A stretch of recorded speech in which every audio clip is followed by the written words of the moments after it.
Hello, welcome. Went a bit high there, I do apologise. Camera's up at the I don't know why is the camera up there? Could be a reason. Unfortunately, it means the joke with Guthorm and my magnifying lenses doesn't work when the camera's up there. Welcome, one and all. It is Sunday. It is Warhammer Sunday. It's good to be back. I've been away all week working on the e-models thing. I've not been able to do any streams this week, so it's nice to be back. It's been a week or so. I do miss it when I can't live stream. But yes, welcome one and all. It is Warhammer Sunday. It is that time of the week when I crack on with some Warhammer, hence the name. And you guys hang out in chat and have a good time with me just in the background waffling away. Kind of really, doesn't really matter what I'm doing. It's about you guys hanging out in chat. But welcome one and all. Yes, we're back. I'm back. So, how are you all? As always, let's do all the quick shouty, outy stuff. First off, get all that. I'm not used to this camera angle. It's weird. I'm used to the camera being here, not up there. Almost like 3D now. Look, way. Yes, welcome. I've done that bit. Yes, let's crack on with the shout-outs first of all, before we get going. This is one of my streams, so first and foremost, massive shout-out to all my lovely patrons and YouTube channel members, my patrons who support me at patreon.com/modelmakingguru. I must stop looking at the monitor while I'm doing that because I turn away from the microphone and the microphone cuts out. patreon.com/modelmakingguru. And my channel members who became members by pressing the join button that's underneath any one of my videos. All those people support this channel directly and they keep the lights on, they keep the bills paid, and they make it possible for me to do this for my living. So massive thank you to them. If you want to become one of them, you can do. Like I say, go to that link or click the join button. They get access to all my video content a week early ad-free. So a bit of a perk there if you do. Massive thank you to them. And of course to my corporate supporters, goblingaming.co.uk and emodels.co.uk. Links to both of those awesome stores in the description below this video. They support this channel as well. Do use those links for all your tabletop gaming needs and all your model making needs. Use those links. It tells them that I sent you and I get some income from that as well. It doesn't cost you anything. So make sure to use those links in the description. So big shout outs to all them peeps. Anyway, how are you doing? I hope you're all well. Yes, welcome. I've got the chat here in front of me. You can just about see my iPad. If you're new to this stream, if you are watching this and you can't see the live chat, there's an archive of the live chat here. Of course, you can see that. But you do want to join in the actual live chat. So do click on the YouTube icon that's in the bottom right-hand corner. That'll take you to the YouTube page where you can join in the live chat and watch the stream at the same time. You don't have to. You're not obliged to, but it is awesome fun. And it's all about just giving you guys a place to hang out in the chat while you're sort of doing nothing else on a Sunday afternoon. And I've got Guthorm here to keep me company. He's going to monitor the chat. So let's have a quick look at the chat before we get going. Then we've got some exciting things today. Yes, exciting things. Very quick shout outs to people in chat. We have the Raging Modeler says Mayhem Model Work says in joke. Yeah, who else we got? Lynn Dipple's in. Hey Lynn. We have Nim Cinder in.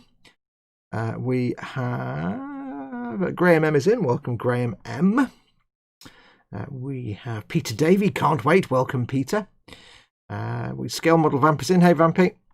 We have Bill Cropper. Hey, Bill. I know why you're watching. That name will reappear very shortly. Welcome, Bill. Giant finger. Yes. I gave you the giant finger. William Rayborn in. Good morning again. He answers the question in advance, so I'll read. Hang on. Wow, verbal diarrhea already. Time team coffee accepted. Yes, he answers the question before we've even asked, so I'll just read it out. Cheese and omelette in the belly and more coffee. That seems to work for me. We have Scale Your Models is in. Hello, Dad. Big massive hugs to Dad. And he does, of course, ask the question. So, what's on your bench and what's in your belly, folks? Of course, yes, that's the question we all ask in all our streams. What's on your bench? What's in your belly? What's on your bench? What are you working on? Doesn't need to be a model. It could be any kind of creative project. It could be drawing, could be building shelves, could be, I don't know, creating a new form of life. You could be doing genetics of some sort. I don't know. You could be folding proteins for all I know. Doesn't matter. As long as it's crafty and creative, what are you doing? And what's in your belly? What are you having for your dinner, or what have you had for your dinner? Let me know. We don't really care about the bench bit that much. It's more just about food. So you don't need to go into too much detail on the bench bit, but the belly, we need to know all the details. Don't just say pizza. We need to know all the toppings, all the ingredients. You know how it works. We have Wayne Haywood. Who else? Scale Model Muse wanders in and sits down. Welcome to you too. And just about up to date with new people in chat, I think. So bench is empty. Belly is 3 coffees and some Tunnocks logs. Says Mayhem. Tunnocks. Tunnocks caramel. Muse has a coffee, obviously. Dad says 4 Tunnocks logs. Tunnocks logs are always correct. What's a Tunnocks log? Hang on. I know a Tunnocks caramel and a Tunnocks tea cake. I'll have to investigate that. You've sent me off on a wild goose chase of... Well, it's not a wild goose chase. It ends in Tunnocks, so it's never a bad thing. I'll have to go and find out. Lynn says, Benny, Honey Nuts, Cheerio. Brr. I'll start that again. Bench. Hello. Scaly Models says, testing, 1 2 1 2. Does a little £5 super chat. Thank you very much, Dad. I forgot to mention that. Thank you very much. You're very kind of you. Yes, if you are in the chat... and I'm clearing my throat, I'll try my best to interact with you throughout the chat. I've got it right here, but I am old and I have to wear the glasses of seeing, so a lot of this is blurry, especially when I've got my lenses on. So if you want to catch my attention in the chat, first of all, you can just put your comment in big fat capital letters so I have a chance to see it. It just stands out a bit. But if you want to, like Dad's just done, you can do a super chat, and that puts a colour box on your around your comment and puts a little animation up there, and it means I've got no way to miss it then. So you don't have to do that, but you can if you want to. I thank you very much, Dad. That's very, very kind of you. I'll try Lynn again. Belly, Honey Nut Cheerios, bench on desk. Still messed it up. Belly, Honey Nut Cheerios. Stop, pause. Bench, one desk is cleaned. Yes, I said cleaned. The main bench. Oh, one desk is cleaned. Yes, I said clean. The main bench is still messy. She's been saying she's going to clean a workbench for like 1,000,000 years. She's finally done half of it now. Good girl. Mayhem is still stuck at work. 4 p.m. and then home. Yes. There's biting going on in the chat as usual. I don't know. Never-ending train of minis and just coffee, says Muse. And chocolate hobnob, says Scale Model Muse. This is correct. Congratulations on the big cleanup, says Graham. To Lynn. Raging Modeler says bench. Many things. Some D&D, Sigma, Jason Voorhees, Belly. Still nothing other than my many cups of Yorkshire tea. Ugh. Yorkshire tea. Ugh. Can't stand Yorkshire. Go for Barry's tea. York. I mean, I'm not a big tea drinker, but whoa. Lynn Dipple says, the test is fine and clear, Dad. A little super chat came up. It'll pop up in a minute. Thank you very much, Lynn. That's very, very kind of you as well. Thank you. Big hugs to both of you. Thank you very much. You get a free big hug in my mind if you do a super chat.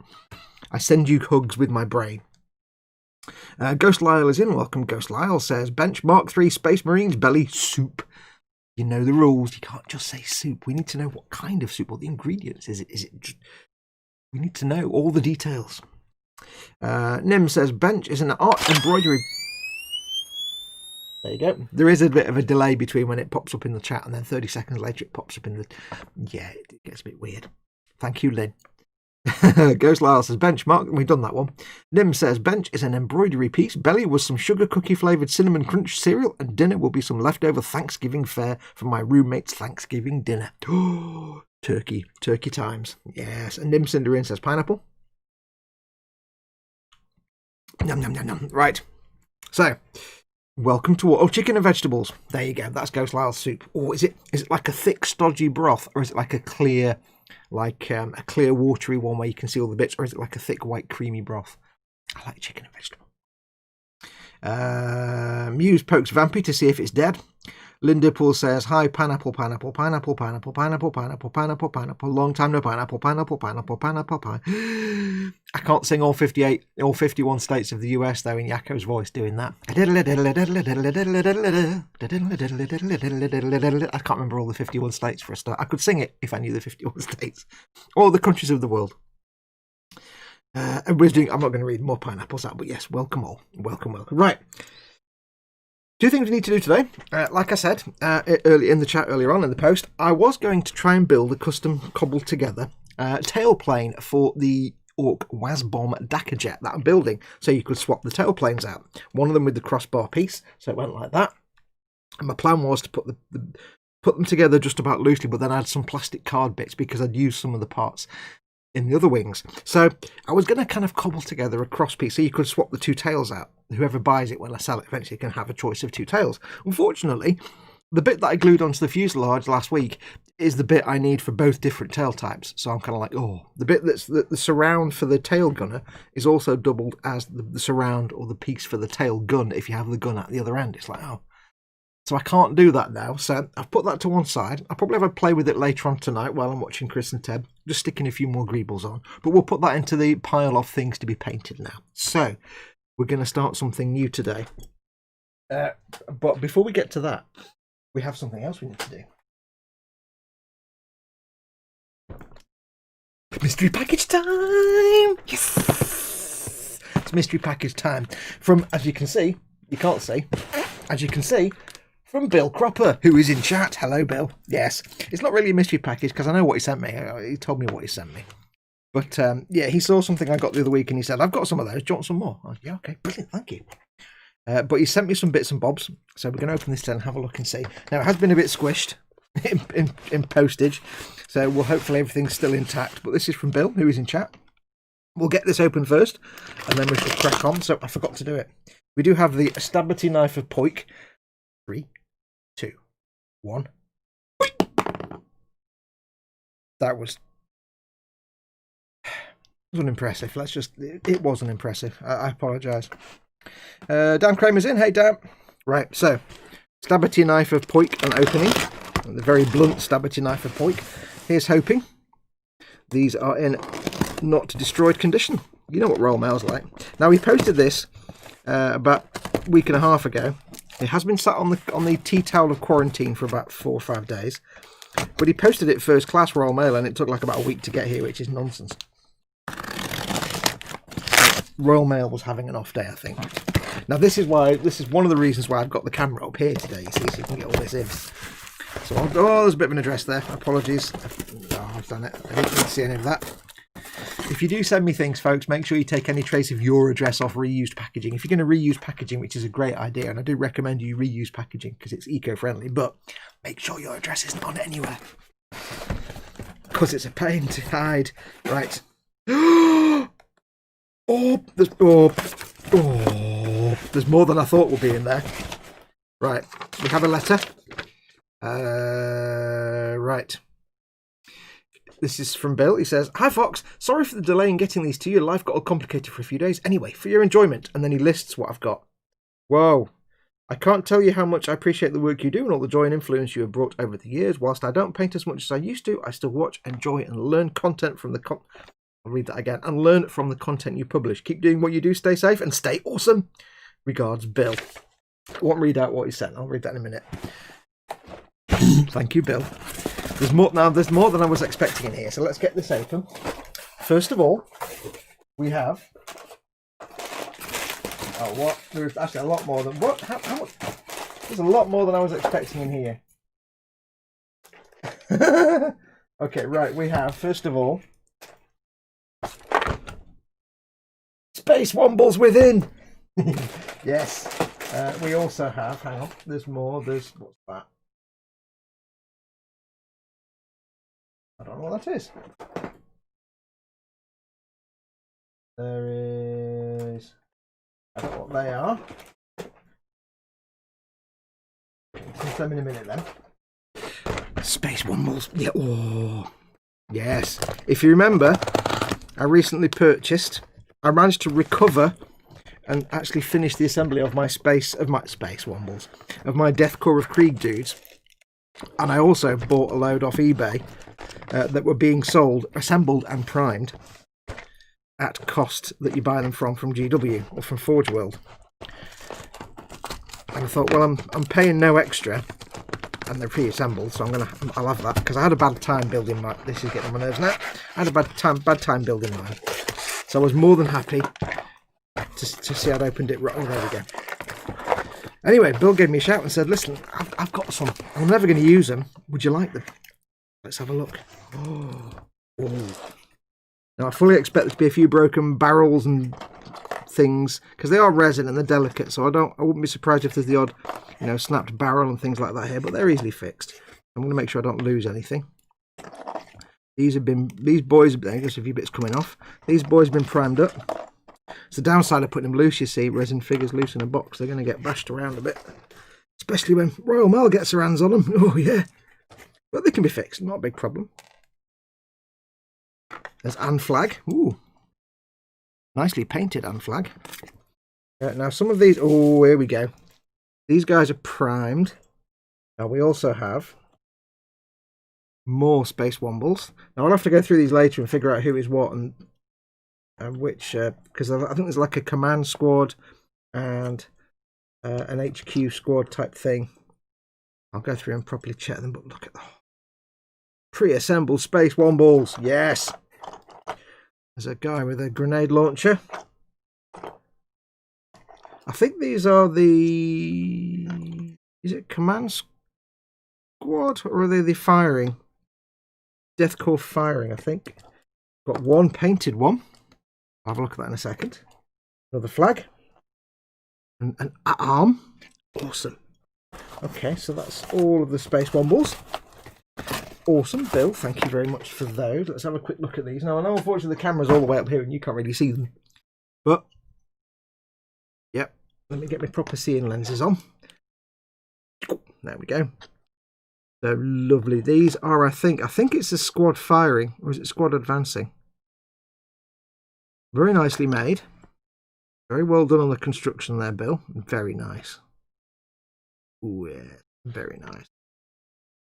Now we've got a commander type there with a sword and a bolt pistol. I think this is the squad. I don't know if this is. I'll have to look them up. I can't remember the exact squad layouts. I'll have to count the numbers. Yeah, those are the boys. These are the boys.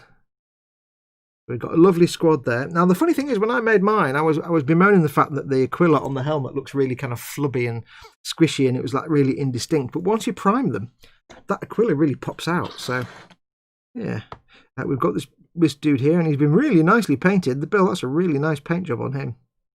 And I like the colour scheme. He's got this beautiful sort of silver. I know you really can't see it, but he's got this beautiful sort of silver chest armour. And I can't remember the word. What's it called? The chest armour. It's cuirass, that's it. Beautifully silver cuirass and shoulder armour and helmet. And then the dark great coat. And then a red sash. That's because he's a command. That's nice, dude. Lovely. I like the custom base as well. He's got some stuff on his base. Cool. I don't think I can. I think I'll have to leave him. I can't strip him because you painted him, and I might leave him as he is. And a really nice flag that I can drop. The flag does, of course, go with the dude here, who is. Oh no, he's got a flagpole already. There's a flag there for him. You get a brass rod for the flags. You have to cobble together the flag.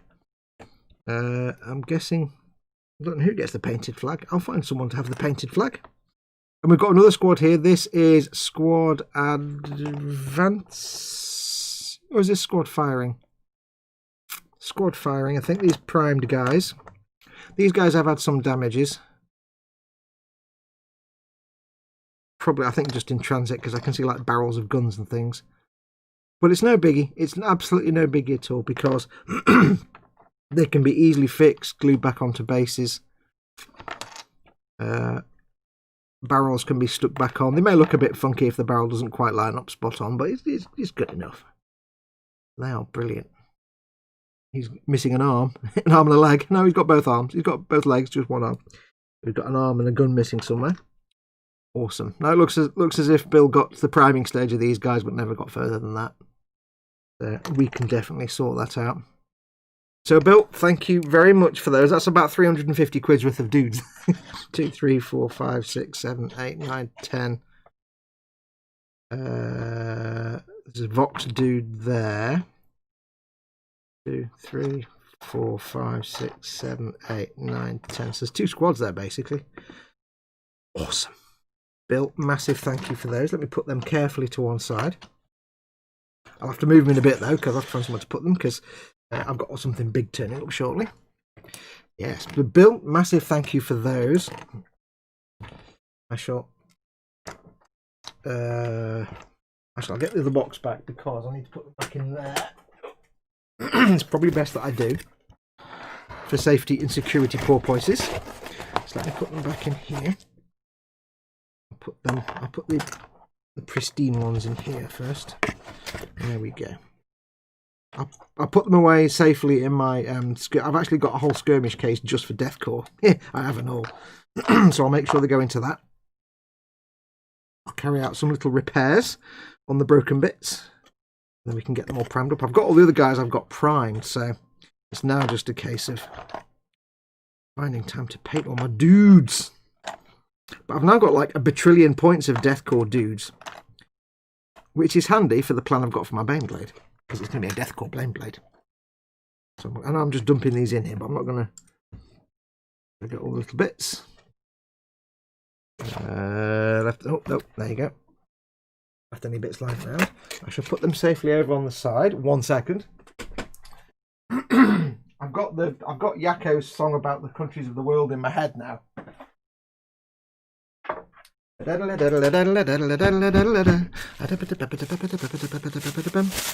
goes in there. There's no bits in there. What's next? Next we have more resins. We have, what are these? We have some fake, I don't know what these are. This looks like a space moorine. They arrive like that, says Bill. No worries, mate, they're easily repaired, so it's no biggie anyway. Oh, Skybore Miniatures. Oh, right, okay, these are from, he told me about, is it Skybore or Skibor or Seabore Miniatures? They do sort of not official resin kits, but they look fantastic. And this one is, I'm going to guess, this one is Dude, Space Marine with big wings. They're kind of like not quite copyright infringing, so you get away with it, but they look beautiful. This is skyboreminiatures.com. The moulding on this looks fantastic. Ooh, there's a gladiator helmet there, and it's the type, I can't remember what it's called. I was reading about it just the other day. Oh, look at that! That looks fantastic, dude. These can't be cheap. You're just giving these away. I don't know what to say. This is not a simple couple of kits lying around that I don't need anymore. This is a hell of a gift.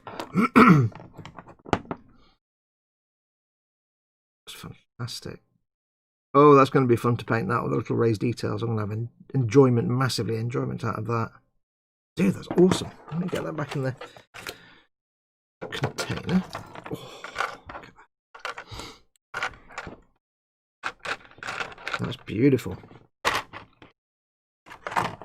Just put him there. Oh, I forgot that bit. Put him there so I know what he is. I'll have to look that one up and see exactly what he is. I know you go, oh, I missed a bit out. Missed out his entire base, you spoon. I know you guys can't. Wow, hello, voice. Excuse me. I know you guys can't see it very well, but just assume it's a box full of awesomeness. Because it is. I'm going to leave that out. There we go. That one. Looks a bit like Themperor, perhaps, if you were to paint his hair dark. He would kind of have an emporial look too, like old Emps. What else? This one we have. This is... Let's see what this one is. Or Primarch, perhaps. Not sure. Oh, they'll never actually say directly it is X or Y, because so they're always designed to be in the vein of, in the style of, but not actually straight out copying anything. Okay, this doesn't say. It's another. Oh, oh, hello. It's like a Space Marine, but with an Egyptian. Oh, okay. There's lots of Egyptian stuff on here. Oh, right. It's very confusing, but it looks incredible.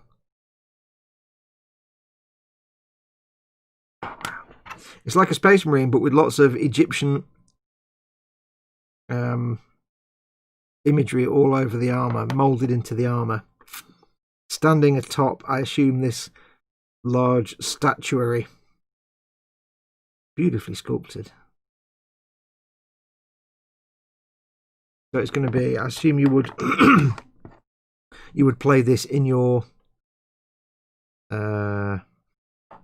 what are they called? The ones that look a bit Space Egyptians. What are they called? The ones that are all dust inside there. Inside, I can't remember what they're called. You could probably get away with it. Playing it in that army. 1,000 Suns, that's it. 1,000 Suns? Am I misremembering that or remembering it correctly? I can't remember. Space Egyptians. That's beautiful. That is a beautiful sculpt.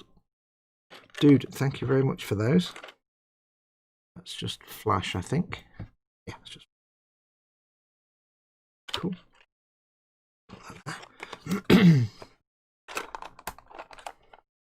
SF. I can't quite read your handwriting. SFMG, SFM. Space Egyptians. I'll get rid of these loops of flash. There's more though. Because we have. Oh wow. What? Oh man.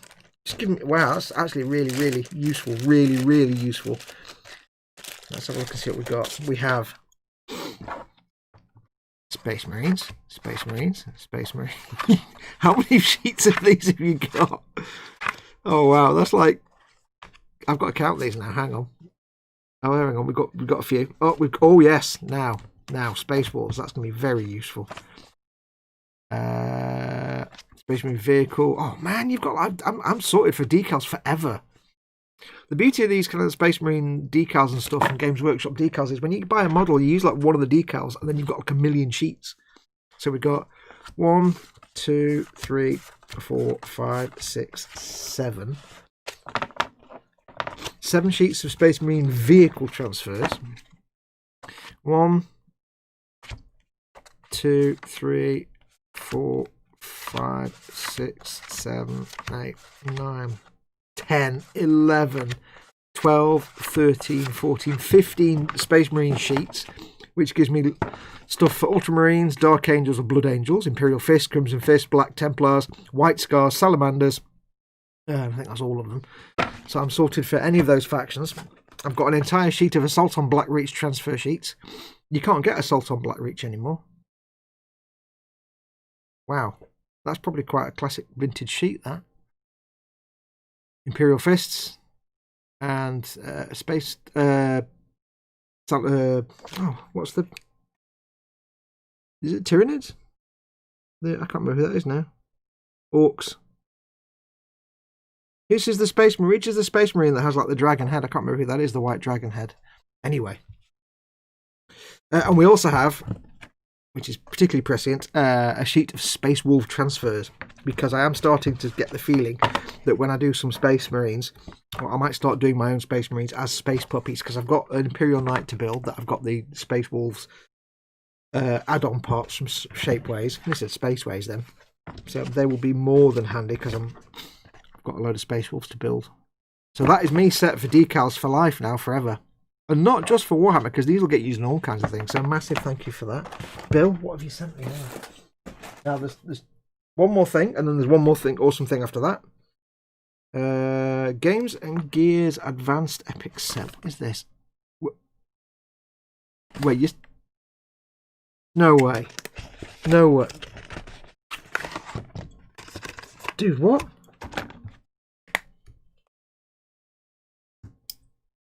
The heck?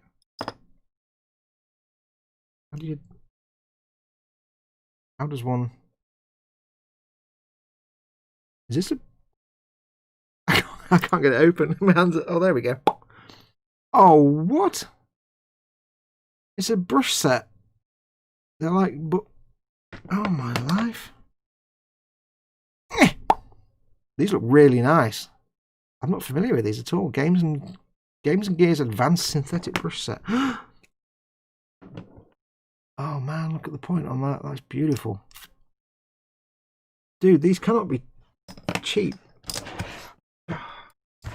What are you doing to me? I thought I was because he says to me, I'll send them. So I said, I'll offer to pay for them. He said, no, I'm going to send them to you. I'm like, okay, but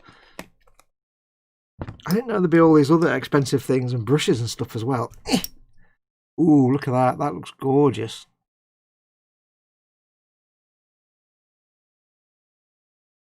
Advanced series. How big and small do these go? That's a really fine. I know you probably can't see it. That's a really fine liner brush. That looks incredible. Oh, these are going to get some use. These are. Because I'm just getting to grips with my broken toad brushes and having a really good time with them. So now I've got these as well. Oh, look at that. Especially those three, because those three look good for like fill colours and stuff. Dude, I was not expecting this bit. I thought it was just going to be some deathcore dudes. And that was it, but... Wow. Wow. But I also got a little zippy. I keep these. I've got millions of these, so that goes into the bag of bags. But that's not the best bit, because despite the awesome brushes, the probably very expensive resin figures, despite the 50 bajillion sheets of decals that are going to last me for years, and notwithstanding the 450 quid's worth of deathcore he's just sent me, the best thing in this box, yes, roast beef, yes, the best flavour, roast beef Monster Munch. I'm sure these packets have got smaller. Oh, I'm going to have to have one now, sorry folks, it's got to happen. Oh, smell.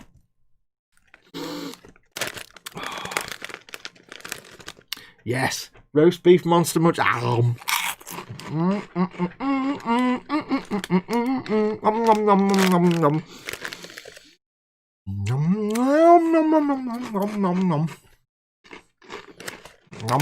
one more.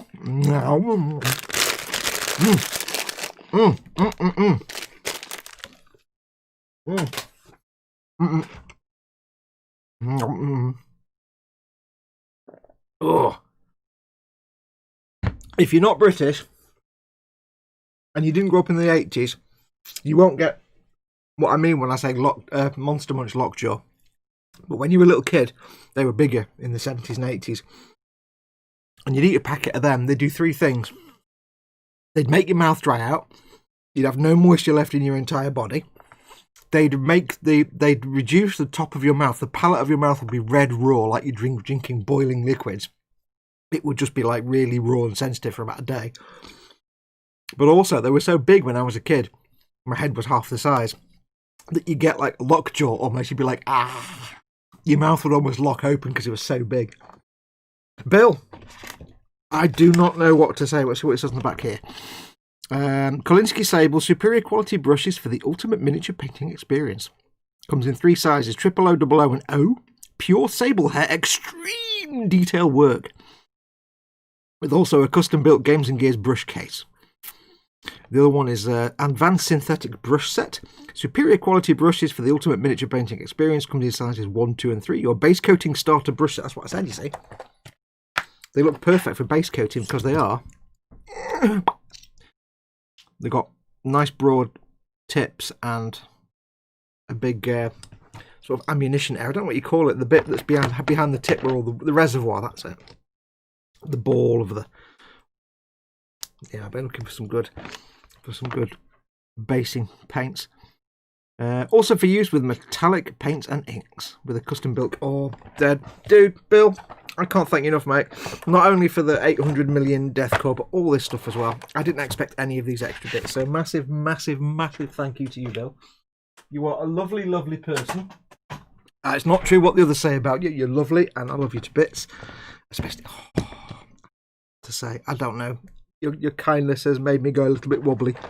Thank you very much. I shall put these safely to one side. Let me put them there. Very, very kind. I need to go and wash my hands now because I've got Monster Munch powder all over my hand. I need to not be handling things too much. I'll put the decals there.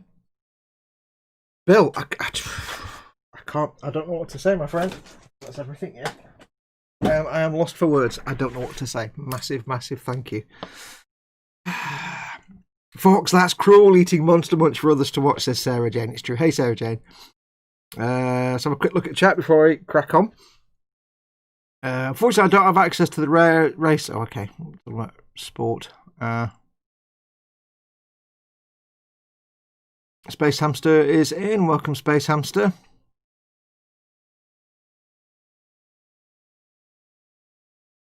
Fist Poik, Stabity Times, Fragile means destroy. If the package survives having everything in the truck on top of it, never. Muzzle Paint, hail! Hey, welcome, Muzzle Paint. Not seen you in chat before. Welcome. They arrive like that, says Bill. Yeah, no worries.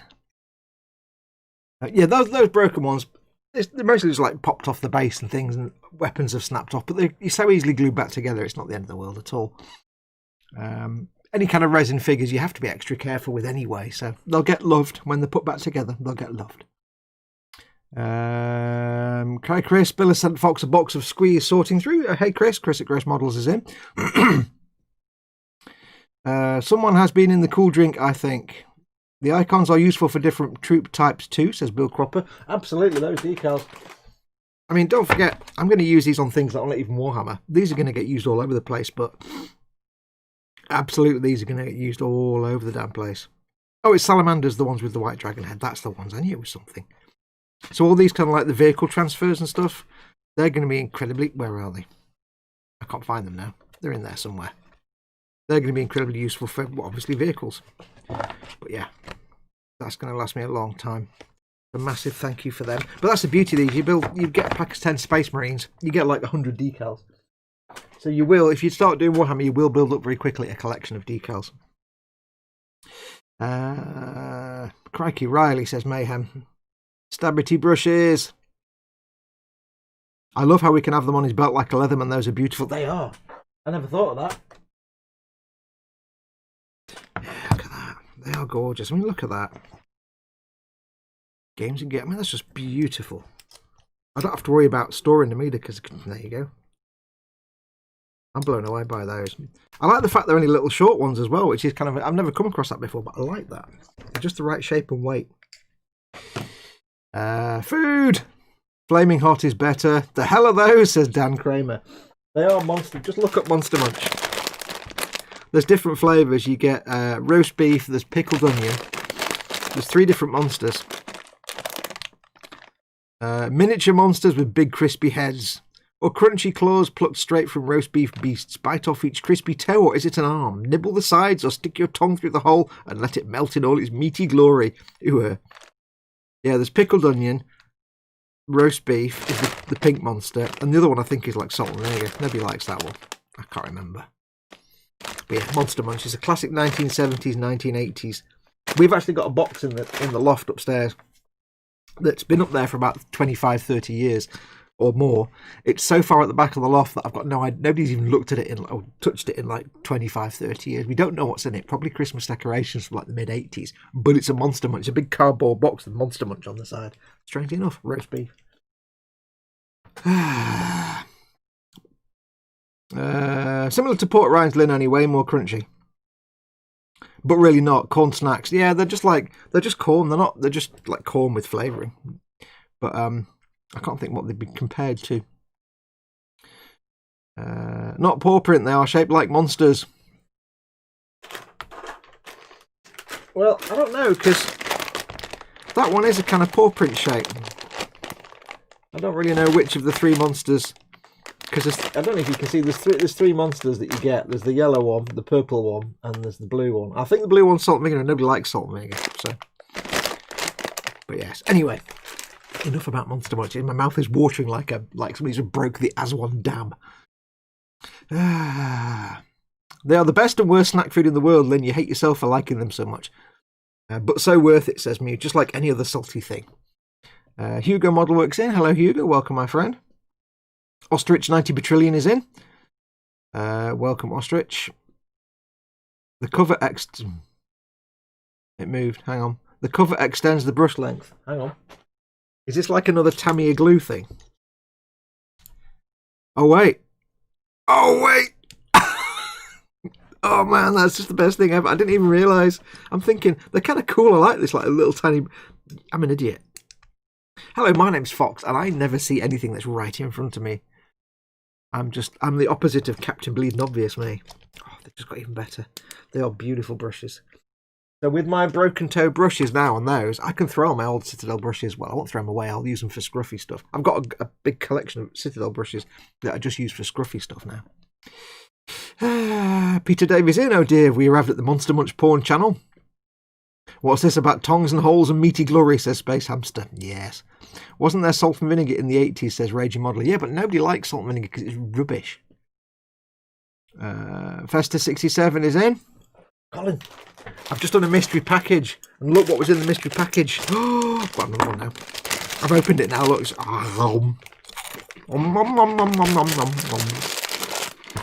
Nom, nom, nom, nom, nom, nom, nom, nom, moisture. Nom, nom. Almost 45 minutes in, I've done nothing and I've eaten. Nom, nom. Put the brush sleeve onto the back of the brush for a full-size brush, says Bill. Yes. Oh. Corn snacks, says Mayhem. I get that joke. Slap Fox with the wet mitten. Wait, what?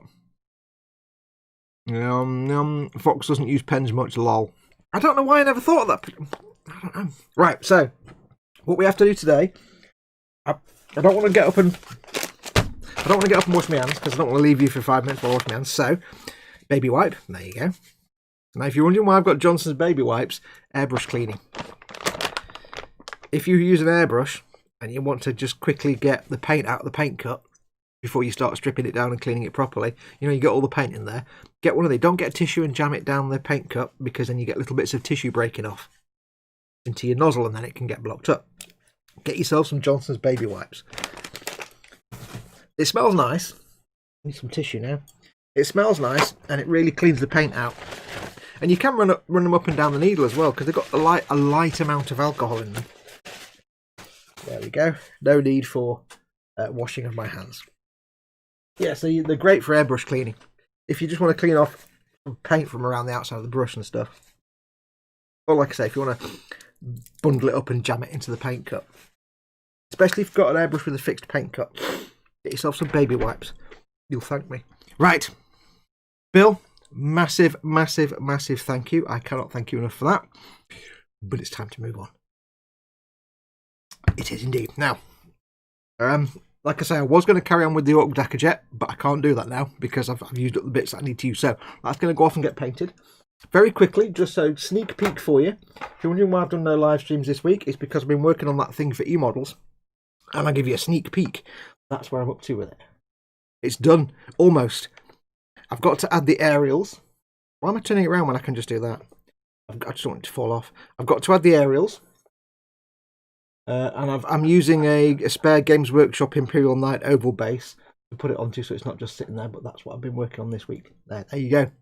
I don't know if you heard any of that because I was facing the computer screen and not the microphone, but that's what I've been working on this week, hence no live streams. But now we're back. Now, I have this. Can you tell what it is? Can you guess what we've got? We have 2 sprues. What could this possibly be? Could they perhaps be? Do you think that it could be possible that these are, in fact, sponsons? Sponsons. It's sponsons. These are me sponsons. Yes, sponson time. I've got the extra set for a very specific kit. This is the official Games Workshop extra sprues for a very specific kit. I've got a burp brewing up. It could be a Monster Munch burp. Yes. Oh, hello, matron. Morning. Ooh, Vicar. Cup of tea, lad. Because what we're going to start on. Oh, moist. Look at the dust on that. Oh, look at the dust on that. That's good noise, isn't it? Cool. Anyway, yes. Let's crack on with this. I've been saying I've been going to build it for ages. I have been waiting for Tedward and for Chris to get theirs at least built because I didn't want to be doing mine while they're doing theirs. I know Ted is still painting up his, but he's getting towards the end of the project now. But they've all done their building, so I can at least crack on with the building. On these Warhammer Sundays, I'm tending to do the building first, and then we'll crack on with the painting in the future because I'll probably do a proper filmed build series. But for Sundays, I like to have something to do for you guys to watch. So this will get built and then put to one side, and I'll get around to painting it next year probably. But yeah, we're going to crack on with building the Baneblade, and because they've done theirs, I'm not going to be stepping on anyone's toes. Yeah, Baneblade. Oh, yeah. So this is by far just the best thing in the world, basically. Shut up. If you haven't built one of these, shut up. Off you go. Sort it out. You need a Baneblade in your life. There's various different versions of the Baneblade. There's the original Forge Wheel resin one, which is garbage, and also doesn't exist anymore. It's not been made for years. Don't buy that if you see it on eBay. Forge Wheel Baneblade. No, it's not great. Don't waste your money. There's the original Baneblade kit that came out, I think, in 2008, 2009 or something. And that was basically just one, you just built that. This is the new version. I say new, this came out in... When was this released? When was this released? No date on here anyway. I think this was about 2015 or 16. They re-released it. But they re-released it with extra sprues, so you can build up one of 8 different variants. You can build the Baneblade. You can build the Bane Hammer. The Baneblade has the Baneblade cannon. That's the easy way to remember. You can build the Bane Hammer, which is equipped with a Tremor Cannon. Tremor Cannon! You can build the Storm Sword, which is equipped with a Storm Sword Siege Cannon. The Shadow Sword, which is equipped with a Volcano Cannon. And I like the sound of that one. The Bane Sword, which is equipped with a Quake Cannon. The Doom Hammer, which is equipped with a Magma Cannon. Magma. The Storm Lord, which is equipped with a Vulcan Mega Bolter. That's like the twin bolters on the front. Or the Hellhammer, which is equipped with a Hellhammer Cannon. Yeah. I don't know which one I'm going to build. I don't know. Because this will be... I don't know whether to build this up and paint it for my army, or to build it up and paint it to sell it. I don't know yet. I'll probably build more of these and a few of these as time goes by. But... So I haven't decided yet. I'm not going to do an Octoblade. You can actually build this in such a way that you can have all 8 variants. I'm not going to do that on this one. This is the first one I'm going to build. So that's probably something I'd rather do when I've got 1 or 2 of these under my belt, so I know what I'm doing. For this one, I'll probably just build this one for my army. And then when I come to build one that I'm going to sell, I know the kit. I know how to build it. Because I never tend to make the first one I build of anything the one I sell, because there'll be things I do wrong. So I don't like doing it. So let's get this puppy open. I almost it briefly crossed my mind for an Christmas. I'll start that again. Raging Modeler. It briefly crossed my mind for a Christmas present request, but I got 3 sets of game colour paints instead. Yes. Chris says, what version are you doing? I don't know. I really don't know. I haven't made my mind up yet. That says Mayhem. Brother, it has begun, says Mayhem. Ready the flares, the prophecy has finally been fulfilled. Anyone got a spare one they want to give me, says Peter Davey. Yeah, the Games Workshop store. They'll give you one for if you just happen to accidentally put 95 quid on their counter. Paint it for your army. Well, burn it to the ground with my Necrons, says Raging Modeler. Well, I'm debating whether to do it as Deathcore, because I do happen to have the Deathcore of Krieg tank commander set. Because I might do this one as Deathcore. I mean, if I do it as Deathcore, it means I'd probably do it in this kind of World War II European theatre grey colour, because I really like that. It's a simple paint scheme, but it looks kind of cool. So I do have the Deathcore of Krieg commander set, and it's literally there's a guy on the bolter, there's a commander sticking out the top of the turret, and you get the little thing to go around the turret cupola. But that's it. And there's no instructions for that, so I don't know how it attaches, but we'll figure it out. But look at this.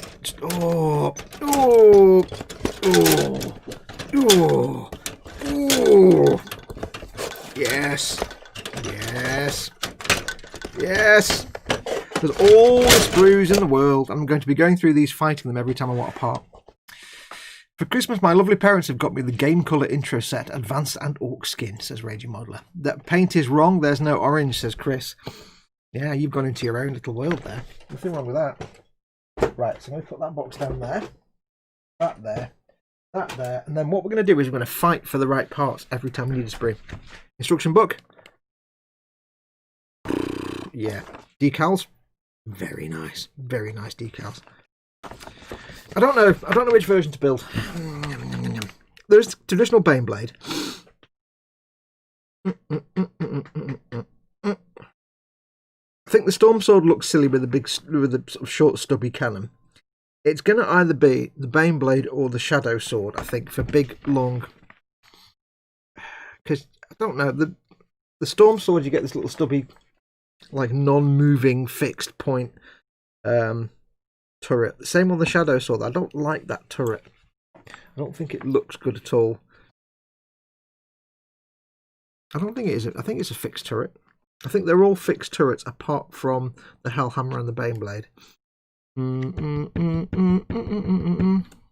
German Grey or Ocean Grey? That's a joke for me alone, probably, says the Raging Modeler. Yeah, pretty much. I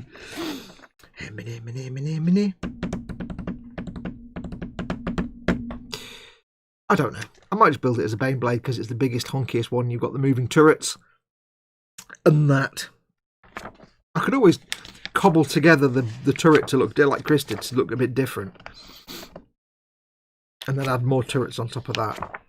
But if I build this for my own army, it doesn't really matter, I suppose, what I stick on it. As long as at the end of it I say it's a Baneblade, it's not a Stormblade or a Storm Surge or a Blade or a Storm Hell or a Hell Banner. That thing has as many sprues as a Gumpler. Yes. And the best thing is, none of the parts are numbered. Yay! Build all of them. Yes. Mega Blade Babe Shadow Lord. Wait, where did Babe come from? Yeah, so I think I'll build it as the Baneblade, just for the sake of ease, for this time. But I don't know. I don't know.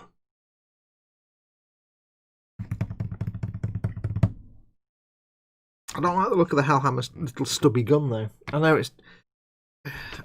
but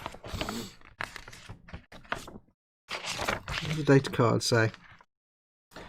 The thing is, they give you all these options, but then they only give you the data card for the Baneblade. They don't give you a data card for this or that or that or this. But then again, I suppose, yeah, they only give you like the Baneblade cannon, Demolisher cannon, but they don't give anything for the variants. Now I know, of course, if you get your your codex and your rule books, it'll have all the variants in there. I think we'll just go for. I want to go for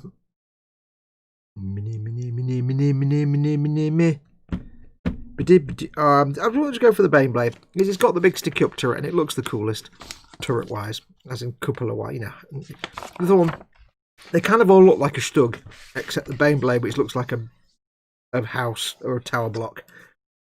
The Hellhammer has got a bit of a Panzer IV kind of vibe going on, Panzer III perhaps even, which is really cool. But I think we'll go for the Baneblade. I'm not going to do all the magnets and have different variants. Like I say, this one is going to be my first one I ever built, so I'm just going to do this one to learn the kit, to get the build process down pat, so I know what I'm doing. Then at a future time, if I want to, I can start customizing one into an Octoblade, or I can build variants, because I'll probably end up building more of these. If it's not a particularly complicated build, as in if it's something I can do and spend a couple of days building it, then it might be over time that I build up quite a few of these, get one, build it, paint it and sell it. Because I need to, I've got to earn my living. And if I can make these fairly quickly and fairly simply, then we're happy times. So I'll put these transfers somewhere. Not like putting them back in the box, they'll get ripped to shreds. I'll put them in with to spare Sponson set. I'm sure there's an accessory sprue for this that comes with like a tank driver and stuff. I don't know. Right, let's put that there. Down to one side. Oh, burp it. I'm not going to need them for a while because I'm nowhere near the point of building sponsons yet. The tracks are all the same. At least you have about 7 months of building before you have to worry. That's cool. Greetings, everyone, says Candygram. Indecision. I'd never be able to pick just one. Chris has a point. It'll be a while until Fox gets to the point where it matters. This is true. Right. So we'll do a Baneblade. We'll do the bog standard Baneblade variant. So let us begin. Now, I'm probably not going to bother with my lovely cutting and sanding mat just at the moment, because at the moment it's going to be big, massive pieces. I may as well just put up with a bit of dust on the desk. Now, nothing is numbered, or not that much. So we need to build these sides. Will it have all 6 sponsons? No, I think I've got 2 in the other set, so I think I'll have 4 sponsons. Got to have 4 sponsons. So we need some parts. I predict that 75% of the time spent building this will be looking for parts on the sprues. This is where you really need like a rack to put sprues on, because there's so many damn sprues.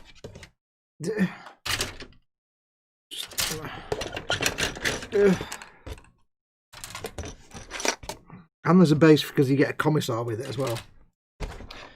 Awesome. So, I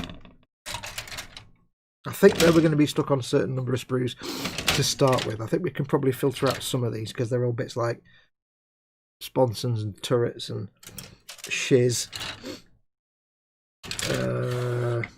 So I'm looking for the parts to do with the tracks. Now the real thing is, of course, the real pain with this, of course, if you watch Chris do this and Ted do this, you watch them do all this already. So there's nothing new and exciting here. But yes. So we need two. There's in no way at all numbered at all. And they're not even numbered in the instructions. 1 second, you clear my throat.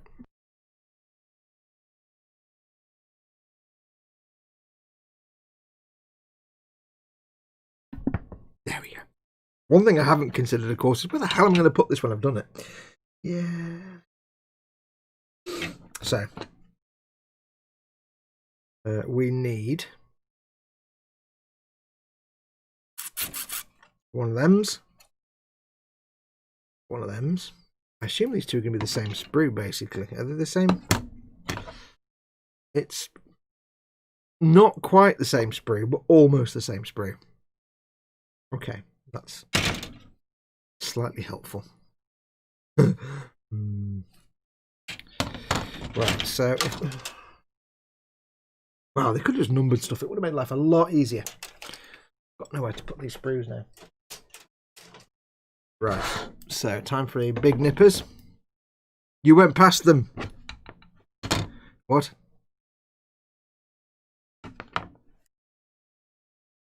So we have, it's going to be that one, that one. I'm going to logically assume, because these two have like the stalks with the little nubs sticking out. It's that one and that one. And on the other side, 1B is that one and that one. And then they go together. Okay, so I'm going to, I may regret it, but I'm going to take the opinion that this one sprue is that one unit. But I might be wrong. Well, at least most of that anyway. So that is facing that way. So that matches that. That. The other sprue though, that will be the other way around. So it's clearly not that sprue. There we go. Okay, that makes sense. A little bit of logic.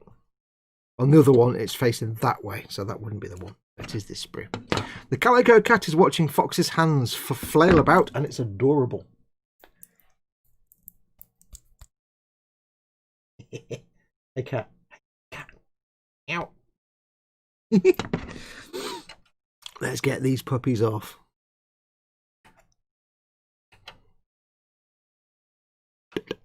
It's like, I get the impression, you know, as time goes by, hopefully in the new year I'll be able to get back into the routine of making and building and painting and selling builds, which is, you know, how I need to make my money. I haven't been able to this year for obvious reasons. Hopefully next year I will, and what I'm hoping is that, you know, I'll be able to do things like Imperial Knights, because they're not hard to build and not hard to paint. I predict I'll make a lot of Imperial Knights in the coming months, coming years. But if I can, you know, if I can also do a number of Baneblades, if I find that Baneblade construction is not so bad, then I can start to, you know, get into making more of these, and that's fine. Oops. Careful with these little nubs. Now, I will do my best to keep up with the chat here, but apologies if I lose you or if you don't hear from me. Oh, I've been waiting to get on with this for so long. So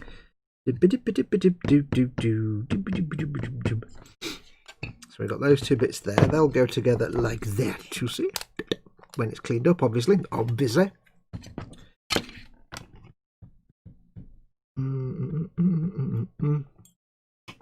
I've also got to build the roller, the feeder wheels as well.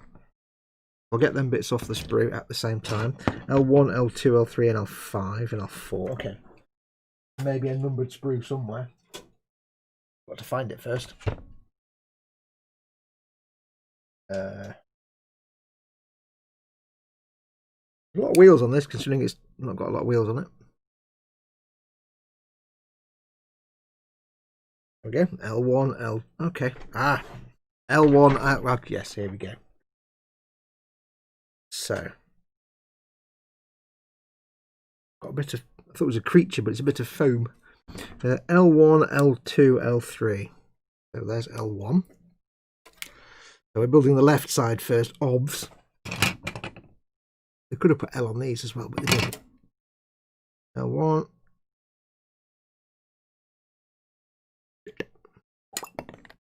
I've just remembered, of course, it looks like there's a lot of wheels, but they're on like a rack, so that's cool. L1, L2, and L3. L2 there. L1, L2, L3. L3, which is there. Hello, L3.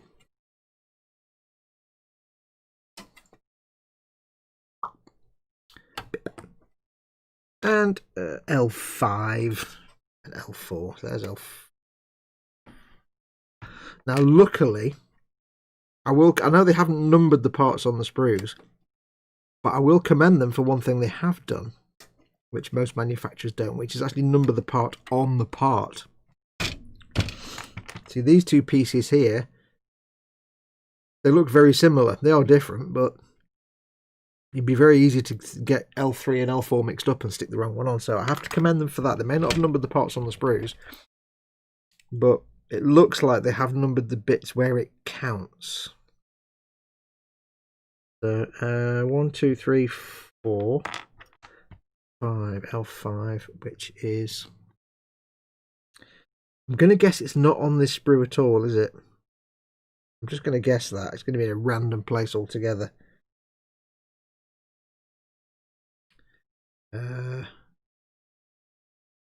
Not on that sprue in any shape or form.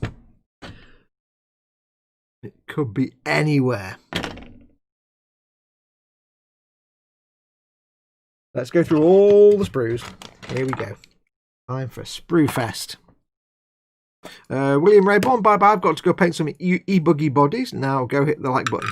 Thank you very much for coming in, William. Take care, buddy. You'd have thought 2020 can eat it now, David Prowse. Yeah, sad about that. David Prowse has passed away. Darren2159 is in. Welcome, Darren. Darren Kramer didn't realise about Dave Prowse. Yeah, Dave Prowse has passed away. Sadness. There we go. What's that? That is R5 and R8. Huh? Oh, they're there. Aha. They're on here. These are actually numbered. Okay. Elf. I think the logic they've done here is it would have been better if they'd numbered all the parts. But I think probably what they've done is they've just numbered parts that you need to know that they are different parts. Like the tracks bit here, 9, 12, 7. That's quite good. But for these bits, you and I can sit there and figure out which one's which. But yeah, they still should have numbered them, really. We also need... Okay, L6, L7, and L... Oh, okay, we still need those. Oh, okay. Let's go back. Now, I don't want to get these mixed up. L8 and L5.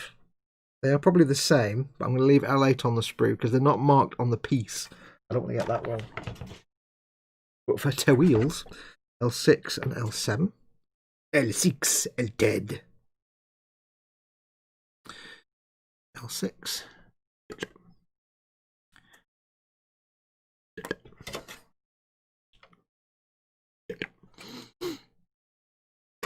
Ping, and it's off. And L7, which is there. Anyway, how is everyone? I hope you're all well. Because we've actually finally got down to doing some work at 10 past 4. Yeah. 7, that's all. Yes. I think that'll be enough for the moment. Let's just get these bits off first. Sorted. Okay, so we need to clean everything up. Clean everything up! First step of the day. Now, some of these nubs are so big, I'm not going to get anywhere near them with my God hand nippers, so yeah, we're not going to do that. These instructions are so large that I can use these as my sanding, debris catching surface. The bottom of these wheels, I don't need to worry about too much because they're going to be on the track. I just need to make sure they're flat. I'm not going to lose too much sleep over these because these are going to be in contact with the tracks, so it doesn't really matter actually with those. Let's just quickly sand the nub away. There are some corners you can cut. This is one of them. That's going to be tracks there like that, so you're not even going to see that. So I just need to make sure they've not got any nub sticking up in the way of the track. These bits I need to clean off, obviously. But these nubs are just, they're far too big to go with my God hands. Even I wouldn't risk my God hands with these. Yes, I hope you're all well. Like I said, apologies, this week's been a bit sparse with the old content. For some reason I'm in the middle of typing in a comment with emoji on it. Hang on. Get rid of that. Go away now. How do I get rid of this? There we go. Oh, I forgot to read the words that Bill sent. Let's read the words that Bill sent about the stuff he sent me in his box. Games, gears, brushes. I never really use these. I have so many brushes, they never saw action. See if you like them. If not, feel free to pass them on. That's those brushes.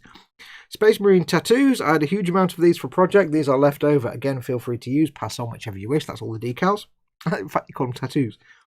Skyball miniatures. They make really cool 40k-ish style miniatures. They're the little standalone resin ones. I bought a few to have charters in my army. Some of the army designs are a bit wild, but for example, the Egyptian in a Terminator-style armour would make a good librarian, etc. Also, just cool for painting too. They'll all come with awesome little bases. I magnetised mine to swap between a gaming and display base, so you can reference on the Skyball website. I've sent you 28SF0146, Egyptian Wizard, yes, honest, and 28SF0131, Lion Knight, I think. That'll be Lionel Johnson then, or a proxy. A Monster Munch, because Monster Munch. Yes. Yes, Bill, massive thank you for those. Yes, there's a few people that make things that look a bit Warhammery, but they're not quite close enough to be making the lawyers twitch, making the Games Workshop lawyers get a bit twitchy. And I quite like that. I don't agree with people that, you know, just do rip-offs, because that's theft. But doing the things like, it kind of looks like a Space Marine, and it's not really a Space Marine, but you could use it as a proxy. That's fine. You don't have a problem with that. I don't think. And they are beautiful. I looked at the website, the Skybor or Skibor or Sibor website, and it does look fantastic. Some of the stuff they've got. I think it's a bit more aimed at D&D, to be perfectly honest, than 40k, quite so much. But yeah, there's some nice stuff on there.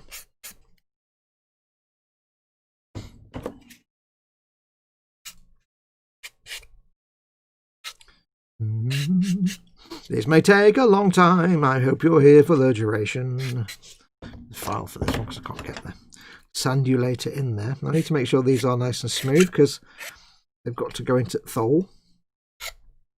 And I do know what I will need in a minute. I'm going to need a very special piece of equipment for this. Special purposes.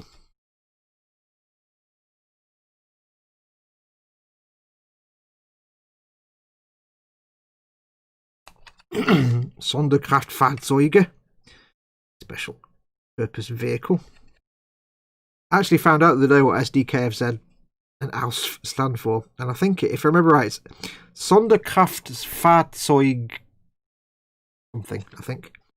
Sonderkraftfahrzeug. I think I've got that wrong, don't from memory. It means special purpose vehicle. And AUS means Ausführung, which is basically model. So SDKFZ 247 AUS B is Sonderkraftfahrzeug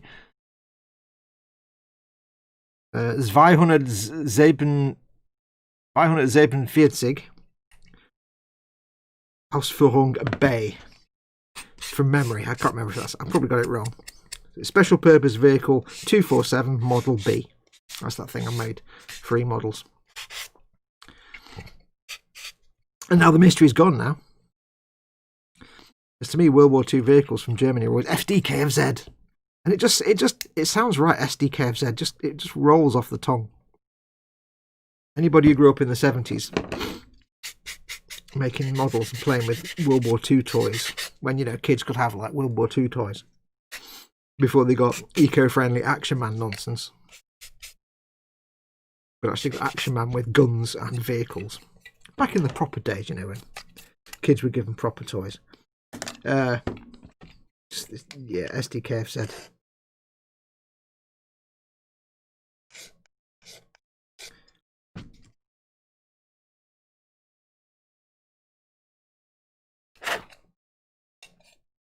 Yes, you can get Monster Munch on the Amazons. Correct German, says Peter. Sonderkraftfahrzeug.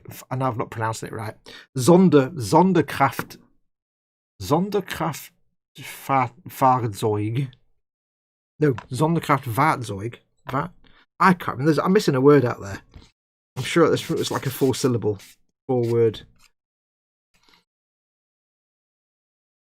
In fact, let me look. I wrote it down in a thing. Hang on, I've got to do it now. I'm sure I'm missing a word there. 1 second. I'm looking now. I wanted. 1 sec.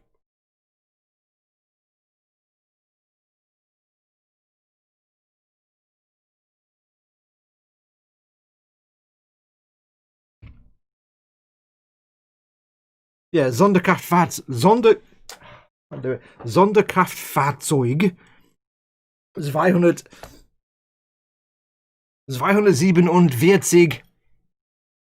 Ausführung B. I got it right. I did it from memory and all. Wow, I'm quite impressed with that. Got that down. I was quite impressed. Kind of takes the mystery away there. I'm just like SDKFZ.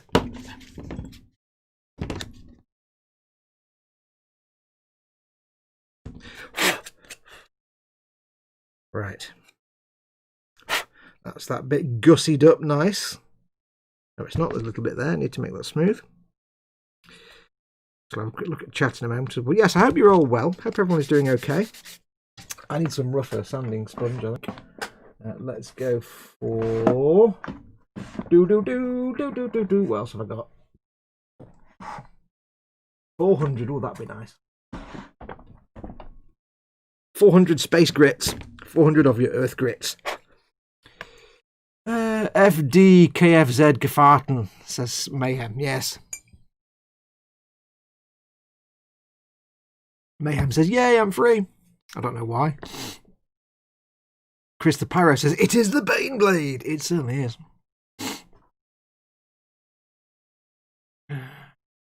I'm still trying to work out why I sniffed when Fox held up the beef Monster Munch. Dope! Yeah. Because we're a special brand. I've got the runny nose now. Because we're the special brand of special, basically. We're both idiots. Like I said before, the same reason I try and scroll my computer monitor up. Oh, it's a monitor. Yeah. Right, so on a website it says, scroll down for this, and you go, oh, you get. Right, that's them two. I've cleaned up 2 pieces. Just, wow, can you smell the progress? Got those 2 bits there. Now, what I'm going to do here is I need to get out a piece of special equipment, which is why I said all that Sonderfahrzeug. Yeah, but let's not start all that again.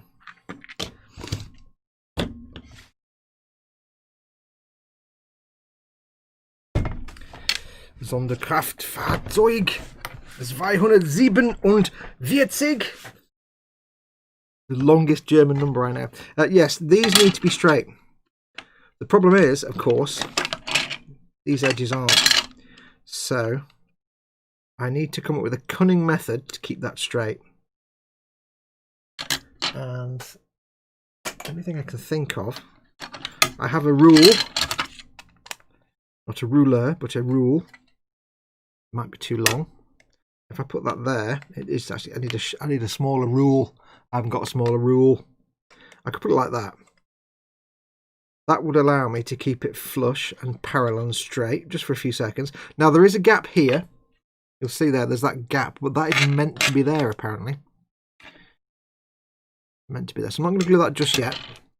But this is why I've got the glass tray out, because my bench isn't actually flat, but this is a glass cutting board, so it's nice and flat.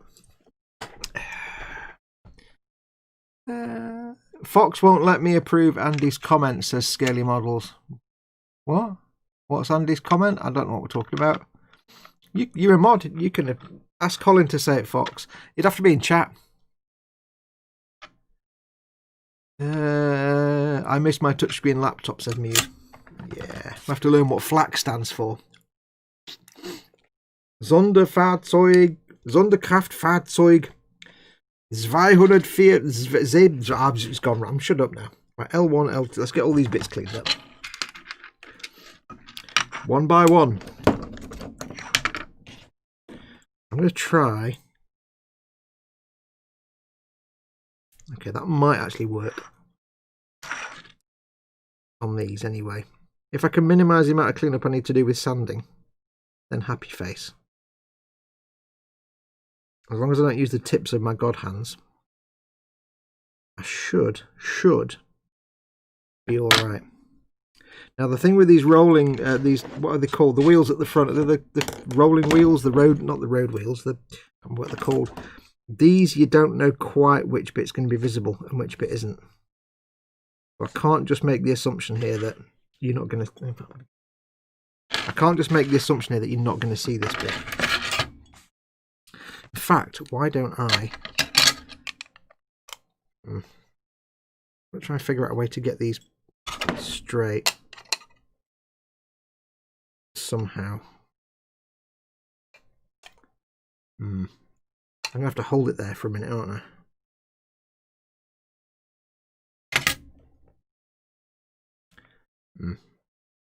There we go. Let's do this bit first then.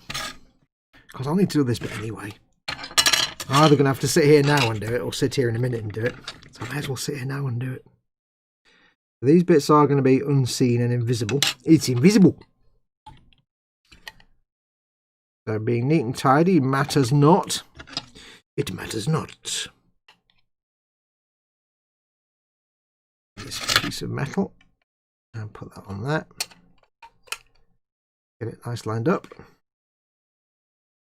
Hold it for a moment. I'll get some thin cement down there. Yeah, these bits are interior anyway. You're not going to see them, so care not if they are unneat or untidy. Not like inner walls, no matter what they look like.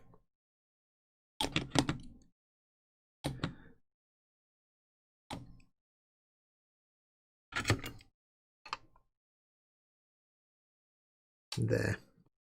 Jolly D. Easy. This just means I get at least they stay level this way. Just for a moment. Good starting point. Kind of. I can make sure they're square. I can do it at the top, that's just as easy. Just make sure they're square, basically. You will have this gap here, and you will have that big... I don't know why there's a big chunky gap there. I don't know why that's there. It seems really weird, but it is. So if I hold that like that, I can make sure it stays square.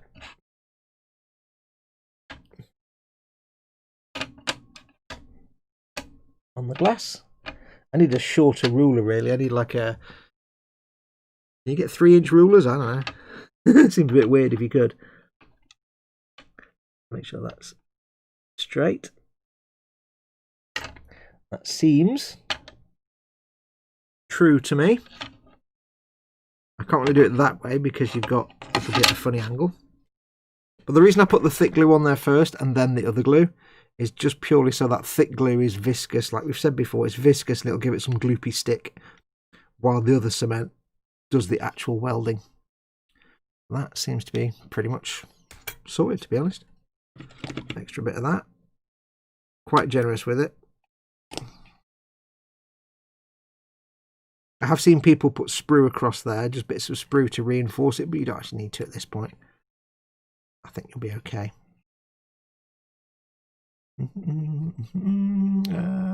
Phil East is in. Hi, Phil. How you doing, buddy?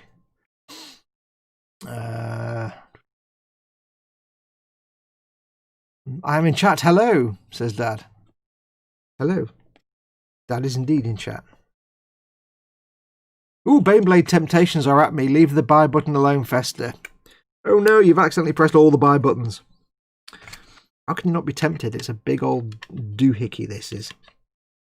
Yeah, that's fairly straight and true, that I think. I think we're good to go, so I'll put it down that way. It really is about what glue you're using on things like that when we do the floor piece. I would not trust it on my bench because my bench is like that. So you need to make sure you've got a nice flat surface that's completely flat. You need to be using up different types of glue. You could use, I mean, I've seen people use CA glue, but CA glue is brittle and breaks. You want to make sure you're using proper welding cement like the Tamiya Extra Thin, but it helps to use the regular Tamiya as well. Because if I tried to stick that together with just the Extra Thin, it would have just been bending and folding and falling apart instantly. Because it's not got the viscosity. That's why I went in with the thick glue first and then the Extra Thin. Thick glue just to make it stick together, like put jam between your hands and do that. Yeah, you get that kind of, it's not, jam isn't a glue, it just works. As Todd Howard will say, it just works. Anyway, yes, I hope everyone is well. News from this week, as I said before, I have been busy working on that little SDKFZ 247 for e-models. That's now pretty much done. I'm just waiting for the base. I've sacrificed a Games Workshop oval base just to put it on something so it's not just sitting loose. And then tomorrow I'll be editing the video. It's a little review video. Now don't expect a big long painting video type thing. It's literally going to be me saying, hello, here's this kit, here's some sprues, and now lots of time lapse. And here we are, and now what do I think of the kit? I did film the painting of the building. I just did it as a quick time lapse because it was a last minute kind of project and it had to be done fast. I couldn't spend weeks and weeks filming it. I had to just get it done. And the best way to get a kit done quick is not film it, but I had to film it. So it'd just be a bit of a fast forward thing, and then at the end.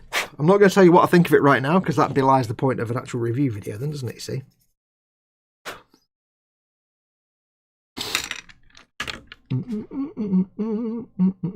So that's done. So hopefully, like I say, have the video up in the next day or two on the eModels channel, and then on mine. So next week I can get back on to finishing off the Lehman Russ, the Tabletop Trauma Center Lehman Russ. And then once that is done, I need to get that Ork Dakkajet painted up and filmed and painted up for Goblin. And once that's done, I'm free then. Yay! I can do other things. I can start painting things. Filming the painting of things. Which is what needs to happen.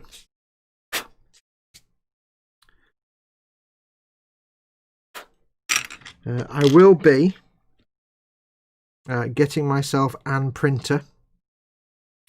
Now that I know I can potentially post things from home, I'll be getting myself a printer so that I can print off shipping labels, which means I can start selling my builds again. Because, you know, I need the money. I'm not earning at the moment, apart from Patreon and a tiny bit from YouTube. I'm not earning anything at the minute, so I need to... Are you going to see this thing? You're not going to see this bit, are you? I'm gonna clean this piece up, even though I don't think you're gonna see it. There's a big honking mould line right down the middle. No, you're not gonna see it. There's gonna be a piece of track over the top of it. I don't need to clean that up. Idiot. Pick your battles, Fox. I will get myself a printer. I had a look on Argos the other day for printers, but every single printer, I just need a cheap, crappy printer to print shipping labels. Every single printer was not available for delivery. So I'm like, oh. So I can't get a printer yet until they've got one they can drop in my porch.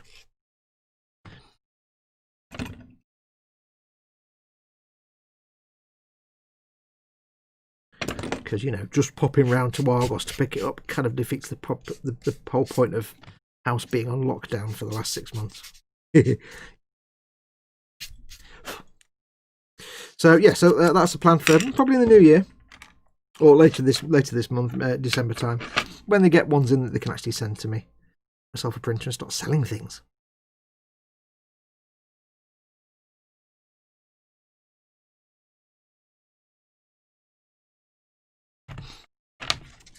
But like I said before, I suspect I'll probably end up making a lot of Baneblades.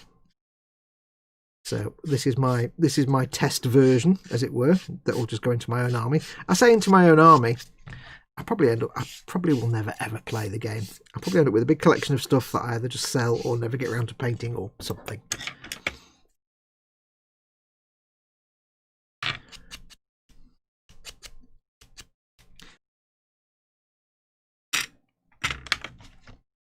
It's all very well me saying I'm going to build up an army, but if I've already shown how to paint a thing, if I've already done like a painting tutorial video on a thing, I need to paint 5 more of them for my own army. If I'm doing that, I'm not filming it, so I'm kind of wasting time. I could be filming something.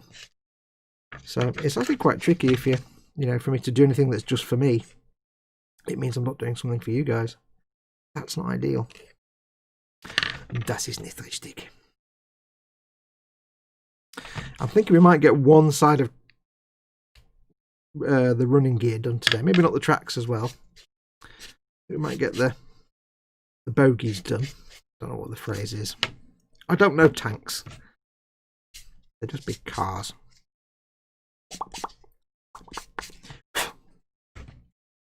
Doodle doodle doodle doodle doodle doodle doodle. Doesn't matter if they're a little bit scruffy and scratchy, because they're big, massive running wheels that are the size of a small family car. They're going to have scrapes and scratches on them. Philly says, I'm good, thanks, mate. Got a few weeks off work, so I should have a bit of hobby fun soon. Cool. Don't do it, Colin. Step away from the buy button, says Lynn. No, do it, Colin. Step back towards the buy button. Everybody needs a Baneblade. Everybody needs a Baneblade for a pillow. That's the way it is. Now, this is how I'm supposed to use this. I didn't, until Kenneth told me the other week, I didn't know this was what this mat was for. It's not for actually catching your sanding bits.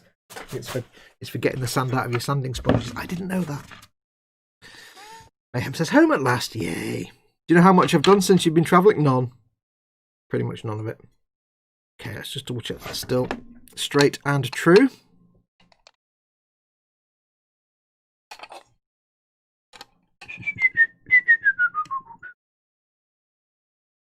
Yeah, it's pretty good. Yes, straight as a die. So what I can do is I can get these bits assemblated. So we need L1 und also L2. Ja, das ist richtig. L3, L10,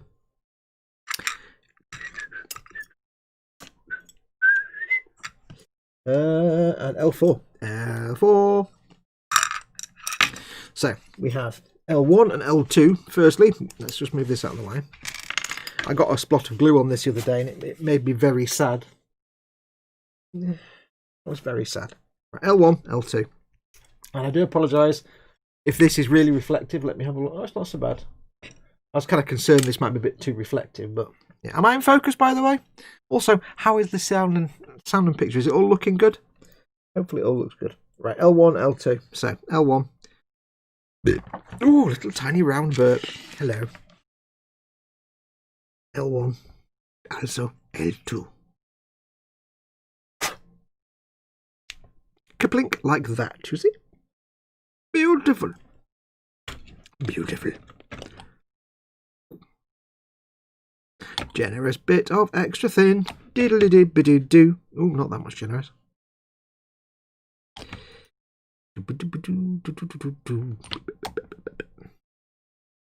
There we go. Sit for a second.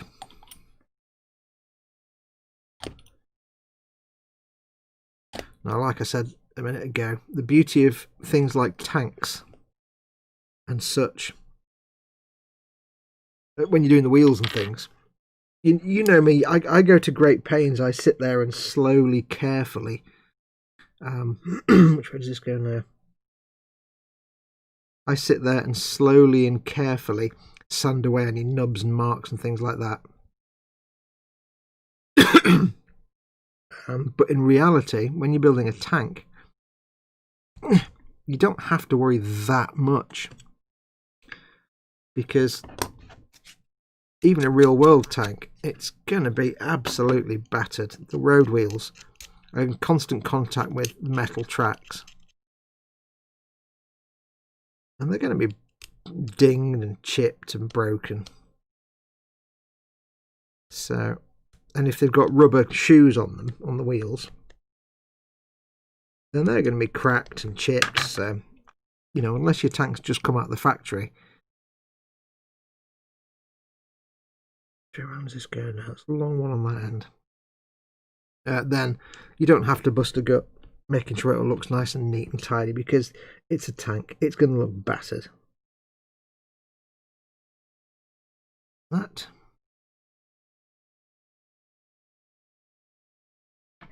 I've not glued that yet. Tickly cough, I do apologise. That will then go in. Oh, that doesn't seem right.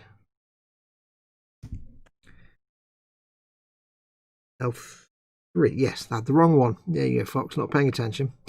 Simpleton. Yes, there's a hole in that wheel. This bit goes through and then goes into there like that. Do you see? That sits on there and that sits on there. Cool. That's kind of nice and straightforward. Let's glue it. Let's fall in love. No, steady. Copyright.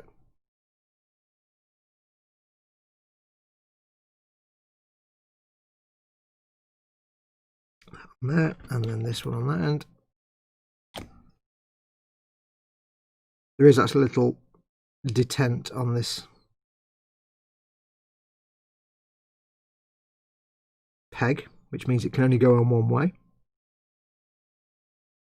And that goes on like that. Yes. Outstanding, mate. A bit of extra gluage. Gluage. It's a thing. So yeah, so tank wheels and running gear, it's going to be just knackered and battered and clunky and horrible. So don't worry too much about getting the, you know, the edges and the sides of the wheels looking beautiful. It's also going to be covered in mud and dirt, so shut up, basically. People will say, oh, it looks a bit, shut up. Right, so now we've got these two pieces, 6 and 8. Sorry, 6 and 7. And we need to get piece 8 off the sprue, which is here, you see, like that.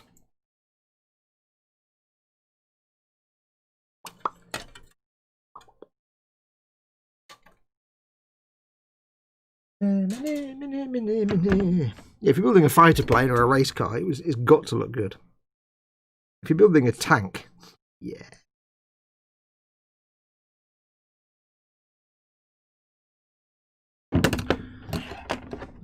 We need. Where's my? There it is. My little file.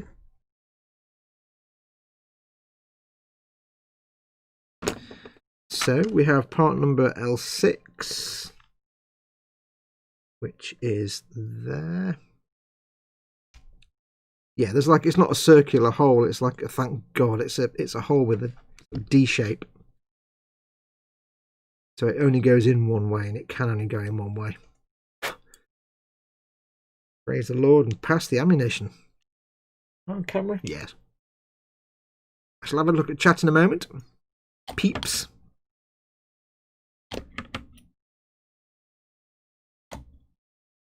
It can only go together one way, and basically all these teeth need to look, because that's what the tracks go into. Right in focus.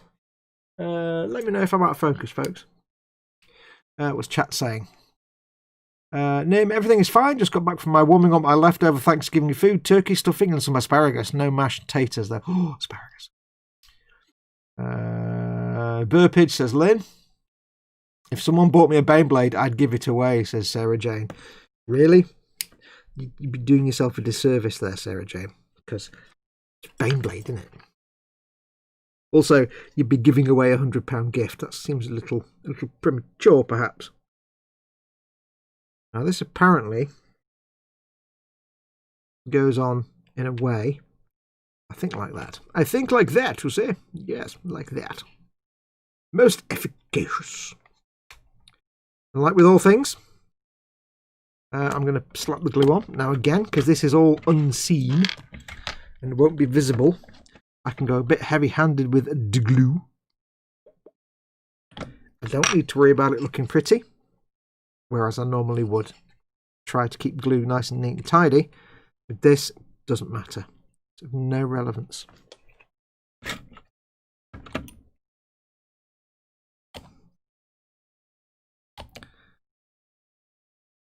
In the same way, you know, I don't need to worry too much about mould lines and things. Well, mould lines I do, but like nubs and so on, because I know. I mean, I'll try and get. Excuse me. I'll try and do stuff as neatly as I can, of course, but I'm not going to lose sleep over it because I know there's going to be a lot of weathering on this. There's going to be mud and dirt. There's no way a 700 tons. I think it's 700 tons. This thing. It's 4 times the size of an Abrams tank. It's twice as long and twice as wide. So, yeah, there's no way, however many 1,000 million tons this tank is, there's no way it's not going to be like covered in dirt and mud. Plus, you have to keep in mind, Imperial armour is like, could be hundreds or even potentially thousands of years old. This Baneblade could have been in action for hundreds and hundreds of years in the lore. So technically you don't even need to glue that in really because it's going to stay in place, but we will. We shall glue it like we do it.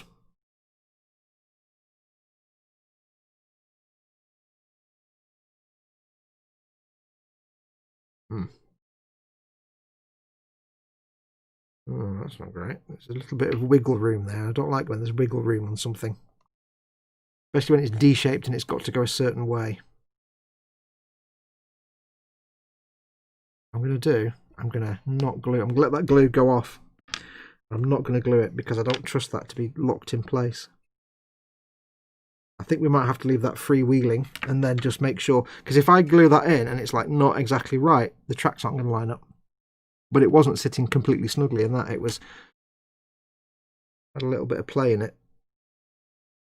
So I think what I may have to do is tactically put that in place, but make sure I can still move it around a little bit. If it wants to wiggle, it's going to wiggle, but at least I know it's not going to be knackering up my tracks. Right, next we need the other side, which will be these two here, see? Because these are what go on. That's on the inside, you're not going to see that. These are going to go on the outside there. So we need parts, and they're not numbered.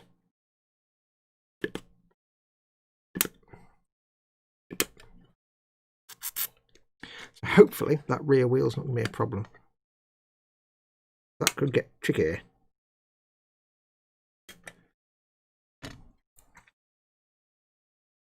Could be tricky-dicky-dacular. Ow! Watch out for these nippers. They can really nip you there at the bottom if you're not careful. I've done that a few times. But ow! Don't hold the nipper like that. Hold it like that. Do. Now, what else has been going on? That's about it for me. So yeah, I've been busy filming that thing for e-models. Not really had a chance to do much else. I need these two pieces, and then I need L9 and L10. Which are... Well, I think at the very least we're going to get at least one set of tracks done today. L9, L10.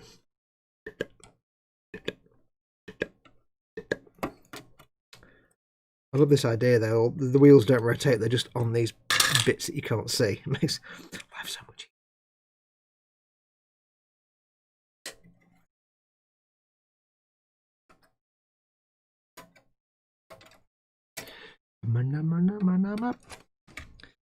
Okay, so that's that. This is a breeze.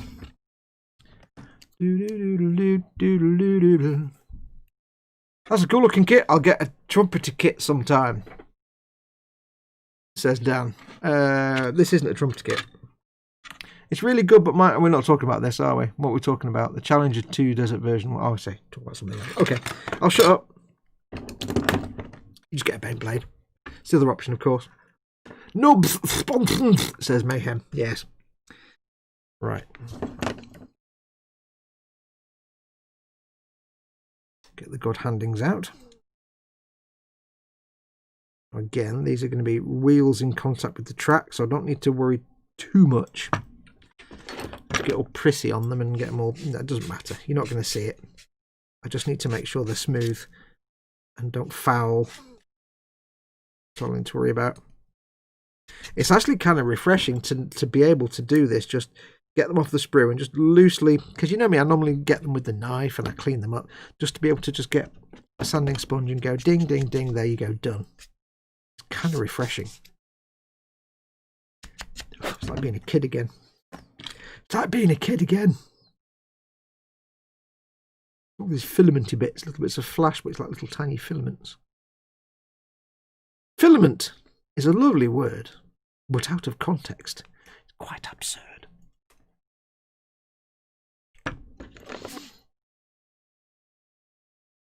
Yes, this is purely just making sure there's nothing sticking out. I want the tracks to sit flush. Don't think that's going to need to be seen, so I don't need to worry about that. Excuse me. I'm having internet problems. It keeps crashing, so this might be bye from me. Take care, Lynn. Hope you get it sorted. Just reboot your router. That normally fixes everything. Reboot your router, all will be right with the world. Potentially, might not, of course.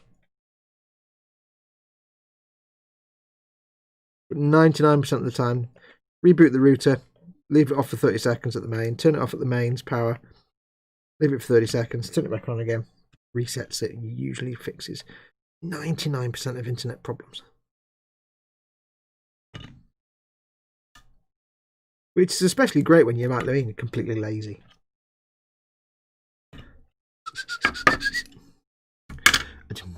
Now this bit I'm going to be careful with because this is an outward facing piece of armour, as you can see by all the billions of rivets. And I actually think, you know, all the rivets that Kenneth has sent me, I don't think I've got any rivets big enough. I think my 0.5 rivets are actually too small. It's not the end of the world. I shall work with what I've got. So here I am going to be a bit more careful. I'm still not going to lose too much sleep because it will have loads of weathering, and I'll probably put some battle damage in it in places like that. Because like I said, these things can be hundreds of years old. If you know your Warhammer lore, you know that any piece of equipment can be ancient.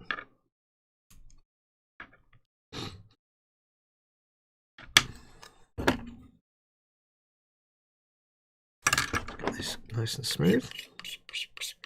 But I will put a bit more effort into these outer pieces of armour just because I think these might be covered up this edge, but I'm still going to prissy it up and make it look happy and pretty. Get rid of that mould line down the middle. Mould line! We don't need no stinking mould line, senor.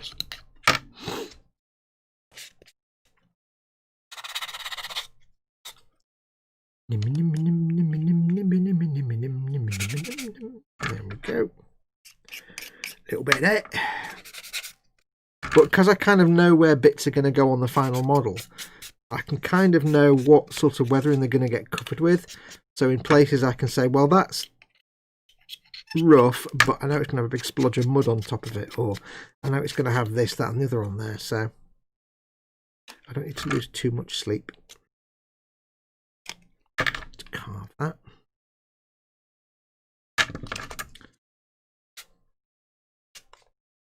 I mean, I've been looking at this damn thing for so long, desperate to make it, that I know it inside out. I don't really.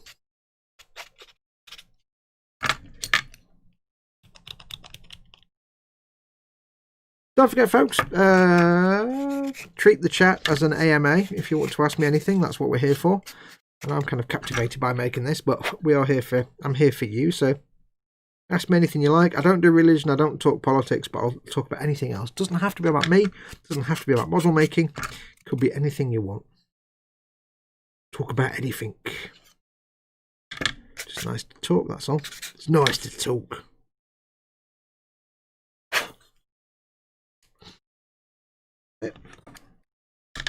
And don't forget, of course, if you're watching this stream for the first time, if you've not come across me before, this is what I do for my living. So any support from my viewers is always gratefully accepted. You can support this channel in a number of ways. You can help pay the bills and keep the lights on, keep me making content. Because without you guys, I'd just be working in an office, and this channel wouldn't exist. I wouldn't have time to do this. I've done a full-time job while I've been trying to do a YouTube channel. It doesn't work. You get like one video a month. So yeah, if you'd like to support the channel, you can first and foremost like and subscribe. That's always a winning way. This is the way. Like and subscribe. Make sure to hit the notification bell and choose all, so you get all updates, so you get notified if I start a live stream. And so my videos will appear in your subscriptions feed. You can see when I've posted up. You can, of course, become a patron or a YouTube channel member and support the channel directly. If you want to become a YouTube channel member, you can just hit the join button that's underneath any of my videos. If you want to become a patron, the address is at the bottom of the screen there, patreon.com/modelmakingguru. Ow. Either way, you'll be supporting this channel directly. You'll get access to all my, or most of my video content a week early, advert free. And you just see the top of my head then, won't you? Sorry. So you get early access. There's some other benefits as well. So feel free to hit the join button or just pop along to Patreon if you prefer and do it that way. But do consider becoming a channel member or a patron. And don't forget, of course, I do have Amazon stores. And as an Amazon associate, I do earn from certain qualifying purchases. But I do have Amazon stores in the US, the UK and Canada at present. So if you want to, if you need to pick up some stuff for Christmas or for the holidays, and you're going to be using Amazon, have a look in my store first. Doesn't cost you anything extra, but if you order through my store, I do make a little bit of income from that. So address for all three stores is in the description below the video. Do check them out. Use that link and it'll help support the channel as well. You're basically just buying stuff on Amazon. If you need something putting in the Amazon store, you just need to let me know. Either, you know, send me an email or a message on Facebook or wherever, and I'll add it in seconds for you. Not a problem at all. But most of all, just like and subscribe. One thing I often forget to say as well, and this applies to any YouTube channel whose content you enjoy. If you really want to support your favourite YouTubers, if you can, try and make sure you sit through any adverts. I know some of you will have ad blockers and stuff and you don't see them, but it really helps out the channels you love if you actually watch the adverts. Because that's how they make their YouTube income, is through the adverts that you see. And if everybody had an ad blocker, then none of us would make any money. And I've got children to feed. I don't have children. I've got imaginary children I need to feed.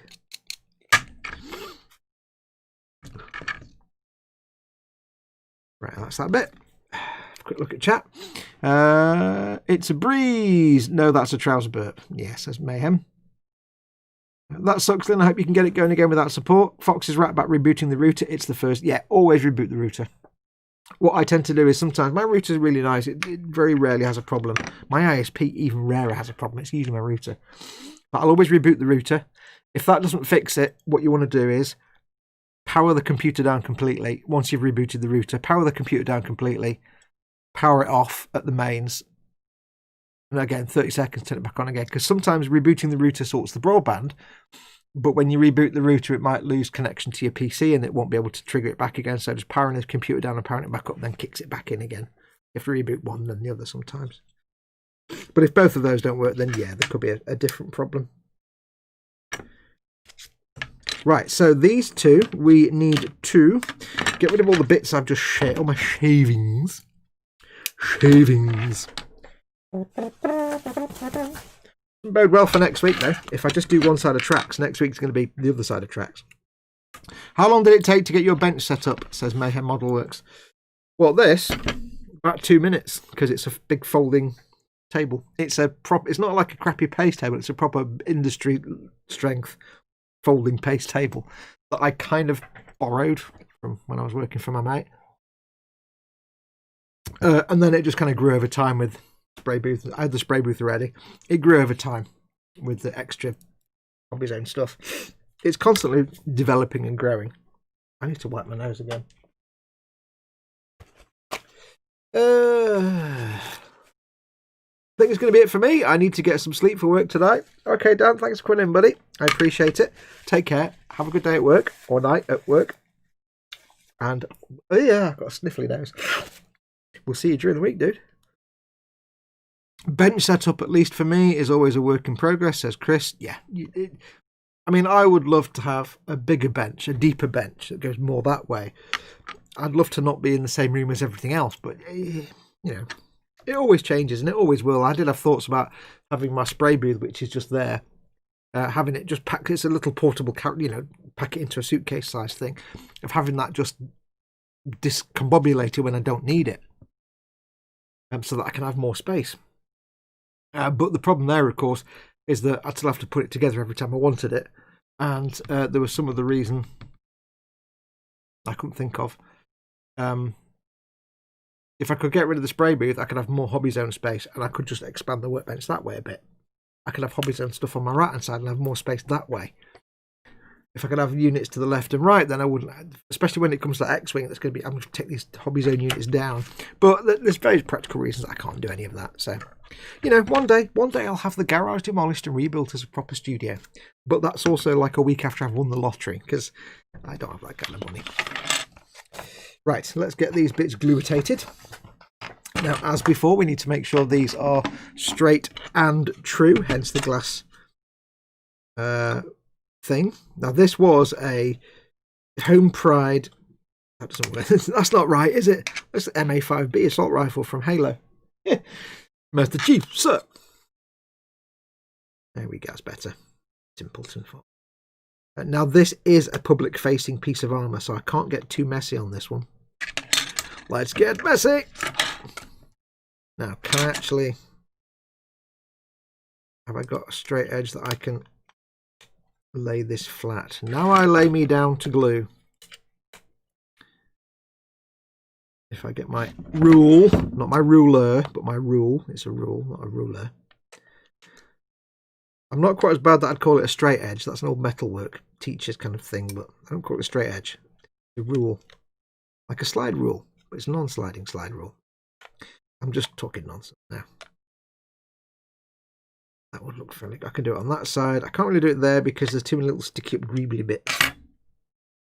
This one might be a bit more tricky. Tricky dicky.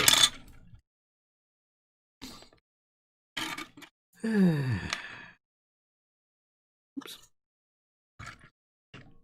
At least asked me a question, but I'll come to it in a minute. Just spotted it as I was about to start the gluage. Glutations. So again, we'll start with the heavy, thick glue and hope it doesn't splooge out everywhere, because this is the public-facing bit. Like that. Squidge. Now this is a bit more tricky because this isn't as easy to squish together. It's also not quite as lock and key as the other side, so I'm going to splon the glue in. Big handy amounts. Get handy with your... Oh, I actually managed to put it not on the join. I was gluing it there. That's not the join. The join's here. Also, that's not where the camera is, Fox. Hello, my name's Fox and I don't know nothing about anything. I'm special. I can't actually see where the join is. I'm trying to... Well, I'm trying to figure out what's moulded panel line detail and what's the actual hole. That goes on there. I can straight edge it again, hopefully, with a certain degree of success. might be all right. Now the advantage I do have here is this is going to attach to the other side, so I've got that little backup buffer of the other side to keep it straight.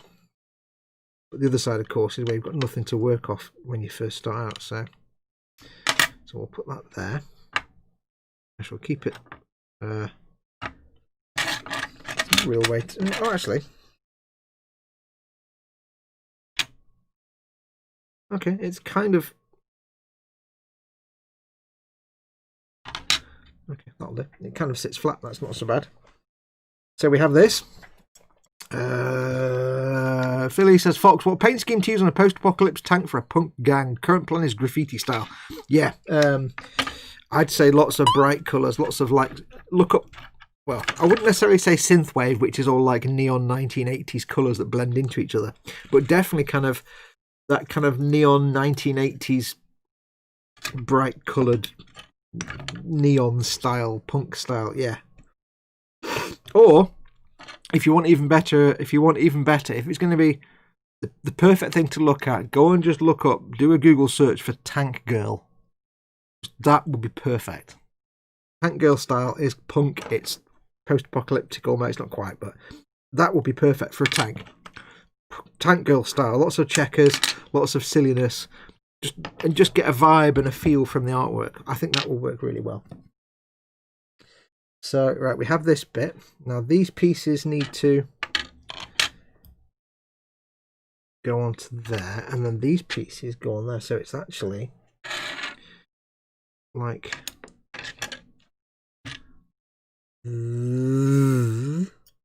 that.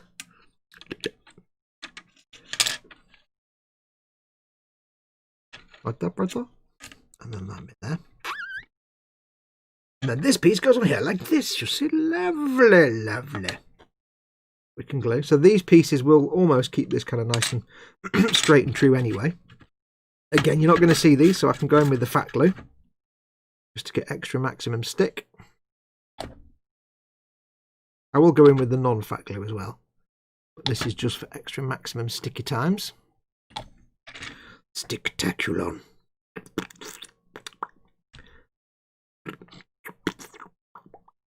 Yep.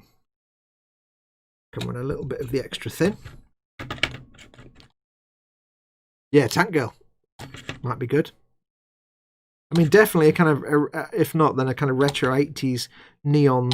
I'd say synthwave, but with less of the blending from one colour to the other kind of thing. Now we need to get this thing on the back here, don't we? I'm still not happy about this, but it's going to be.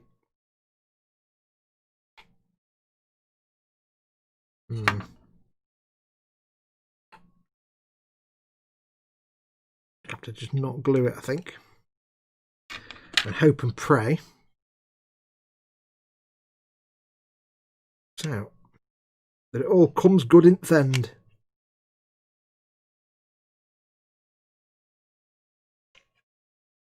Attach to anything? That rear wheel apparently doesn't attach to anything. Also doesn't seem to want to go in at all. Very weird. Apologies if this is off camera. Does not want to stay on at all, that back wheel. Now it doesn't even want to go into the hole. Well, this is a bad sign.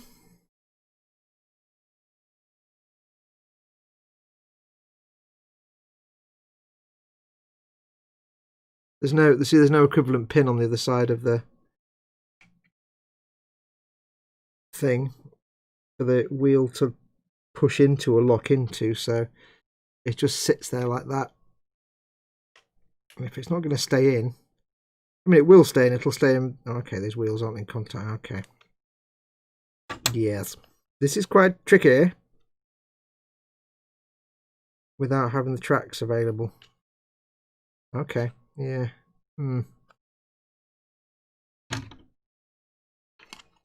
It's trickier than I gave Chris and Ted credit for. There's me saying, just do this and just... Yeah, it's not that easy, Fox. Because these bits have to be lined up spot on perfectly.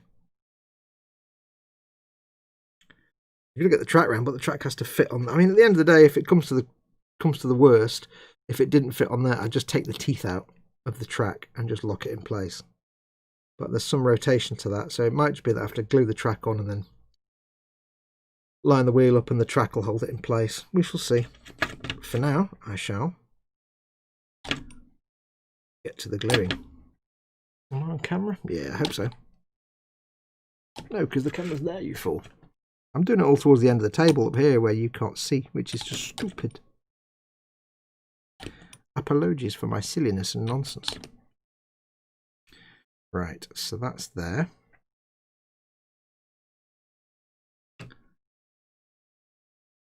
Wheel's going to come off. You can just know it's going to come off. Not the end of the world though. I think we'll recover it when it comes down to the assemblage. Make sure these wheels are straight.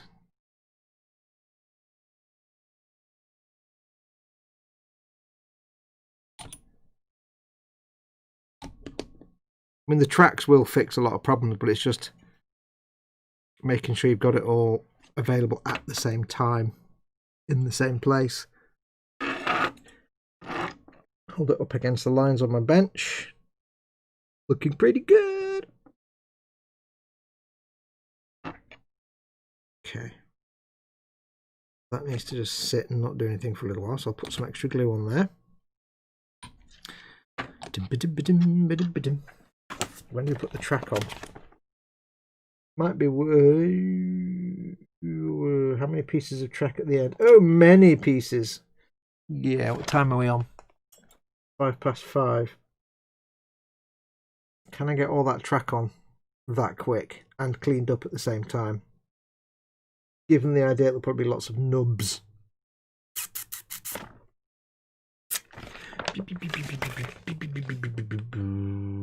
2, 3, 4, 5, 6, 7, 8, 9, 10, 11, 12. 1.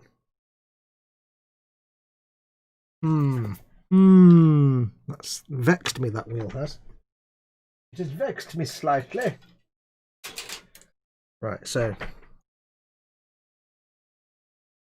10, 11, 12, 6, 5, 4, 7, 6, 9, I guess then. 1, 8, 3, 2, 1, 2, 3, 4, 5, 6, 7, 8, 9, 10, 11, 12. There we go. Better way of counting it, Fox. Right, let's see if we can. We've got like 45 minutes, 50 minutes. Let's see if we can get the track done and cleaned up and get the track on. That'd be good. Well, I've still got a little bit of wiggle room on those pieces of track. On the halves, I should say. The slow factor here is not the assembly. The slow factor here is the cleanup.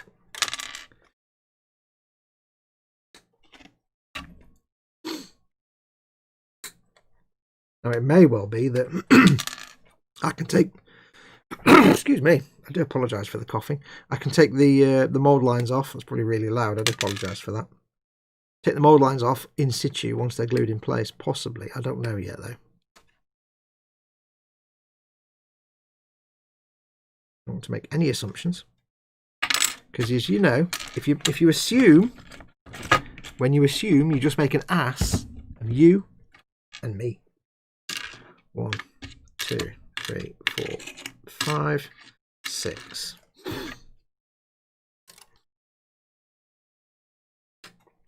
Now these pieces of track are numbered on the actual track, which is genius. For this, we are truly grateful.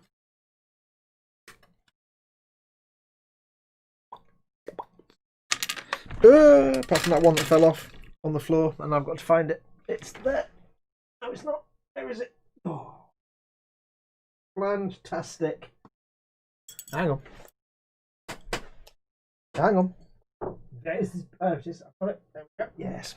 Excellent.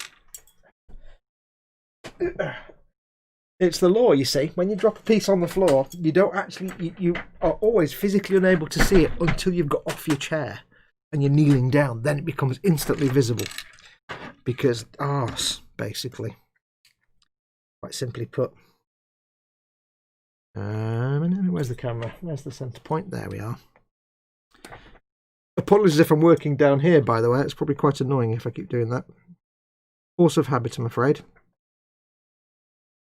I'm conscious of where the camera isn't. Just getting the top of the head in shot all the time. How's the sound and picture, by the way, folks? All looking good, all sounding good?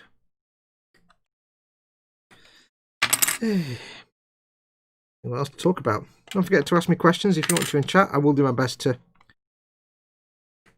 take a look at chat as I can. A bit pushed because I'm trying to get these tracks done now. A bit pushed for time now, you see.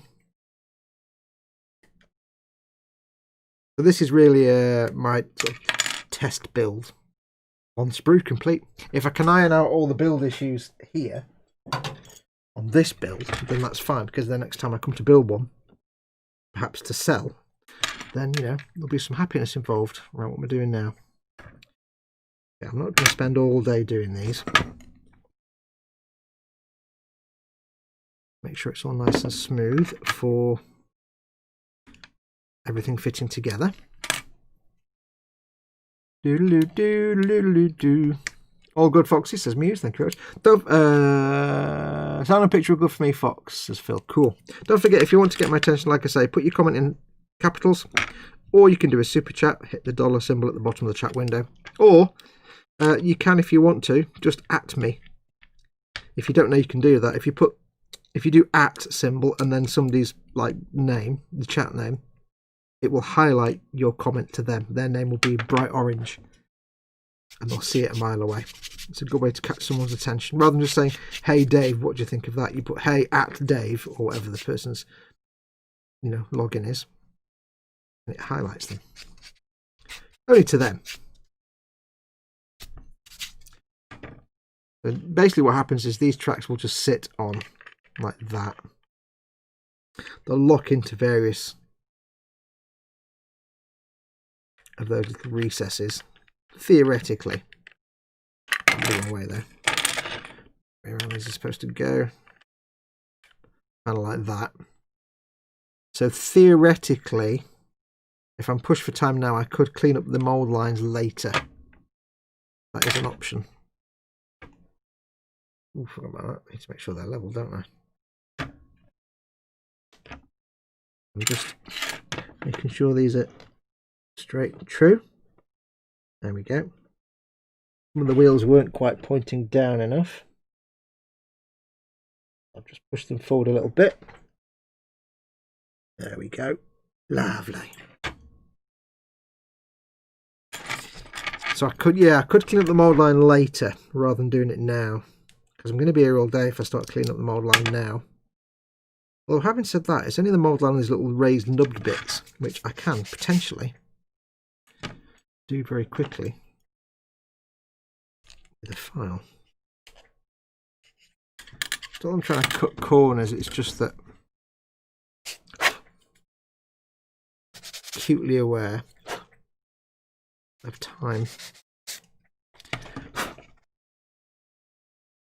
So I know, for example, the next time I build one of these, the first thing I want to do is get the track pieces cleaned up and done.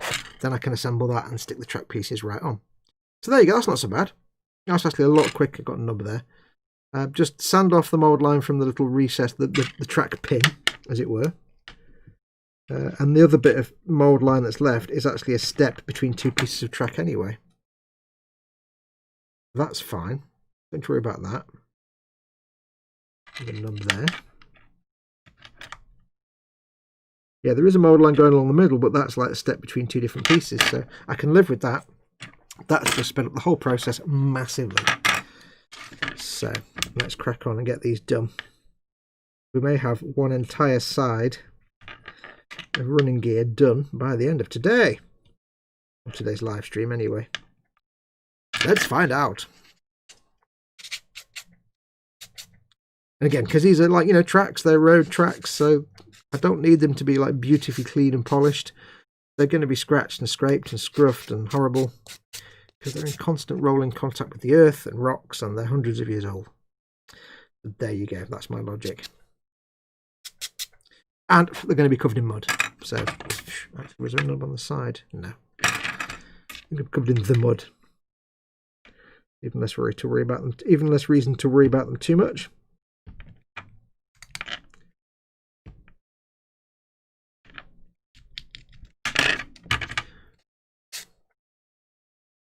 If I was doing like a pristine showroom condition Baneblade, obviously I could worry about stuff like that, but I'm not. It's going to be rust and dirt and earth on the tracks.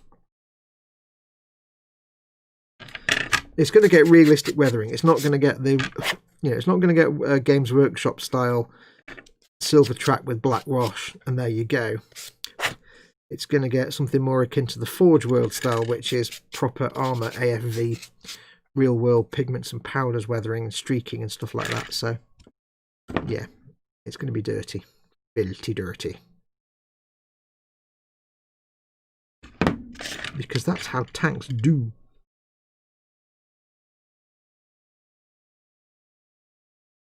Now I don't want any spoilers in chat. Please post no spoilers, but if you've seen the latest episode of The Mandalorian, chapter 13 I think it is, were you happy or were you not happy? I was more than happy. No spoilers though, because not everyone's watched it. Don't say what happens or anything like that, but I'm quite happy where it's going at the minute.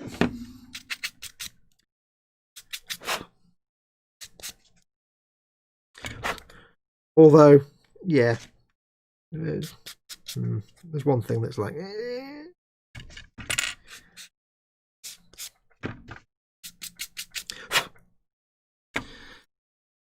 that one. Yes, this is going to be motor through these now.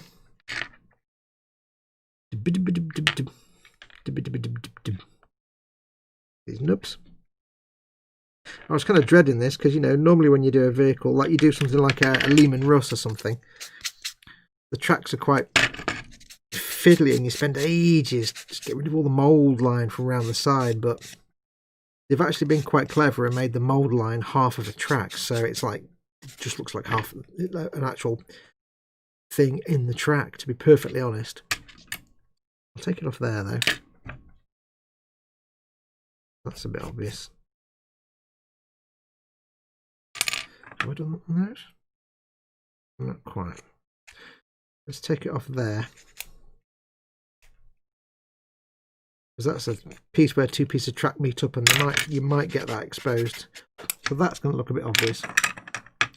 Going to look a little bit obvious. I might have shed some tears just seeing her, says Timothy. Oh yeah. Remember, no spoilers. Absolutely. I wasn't so impressed with the name, he says, saying nothing more. Spoilers. But yeah, absolutely. There were some rumours being said that Dave Filoni really wants to make The Mandalorian just the continuation of the storyline that's gone all the way through. Because if you think about it, there's really a continuous story. There's a continuous storyline through all of it. Let's not be stupid here, but there is a continuation between Clone Wars and Rebels, and theoretically, it will be entirely possible to have a continuation from Rebels into The Mandalorian. It's just you've kind of come from a different angle. You started off with The Mandalorian as the main character, so it could work. That could be something that's going to happen. That would be interesting. If you know what happened at the end of Rebels, it could be quite interesting. Let's do that.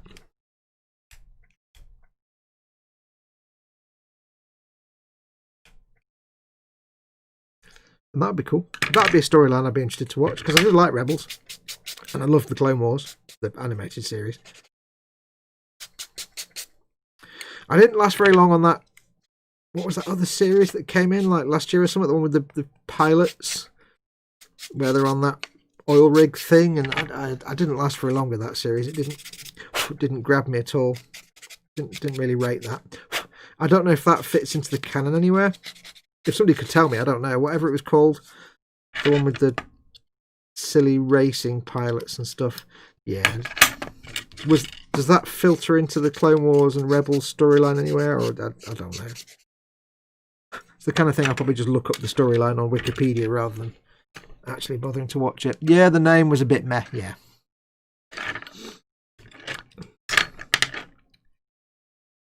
What was that? What was it called? Star Wars something? I don't know.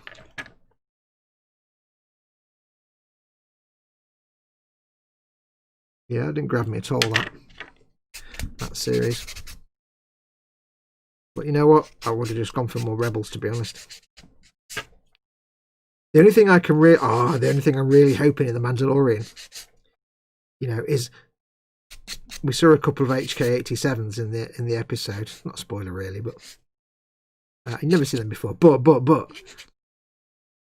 because it's only a few years after, you know, I think it was 9 years BBY, ABY. So does that mean there's a potential that somewhere we might come across a tactical droid, like in a old junky old, and that'd be mint. Like in some settlement, maybe they've got an old tactical droid that they've reprogrammed. Oh, tactical droid T90. Oh, that'd be great. That'd be the best thing ever. Dave Filoni, make it happen. It needs to be a thing that happens. It seriously does.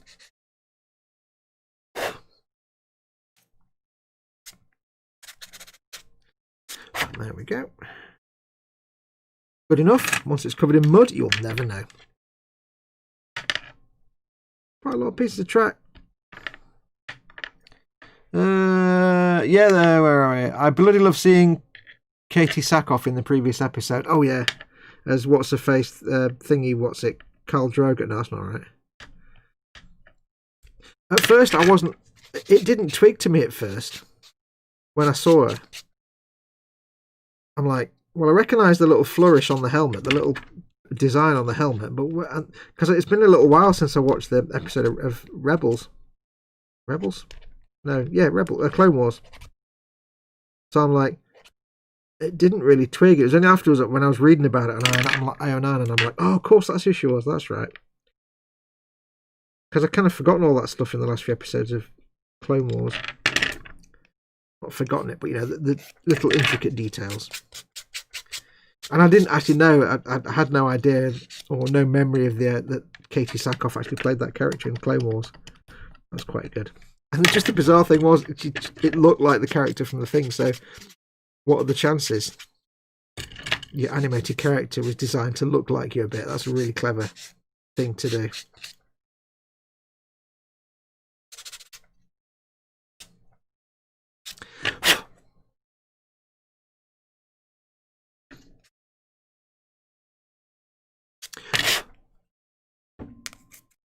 What's Katie Sackhoff been in nowadays? Ever since, like, you know, BSG, what did she do after that? I never really.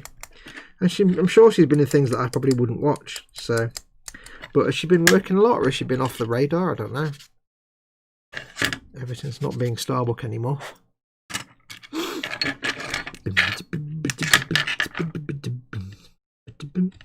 Yes, I'm not being too careful with these tracks. I'm not worrying about being nice and neat and tidy. I'm not worrying if I take a gouge with the knife blade or something like that. It doesn't matter. It's a metal track on a tank that's hundreds of years old. It's going to have gouges and chips and dings and bits missing. It's not going to be pretty.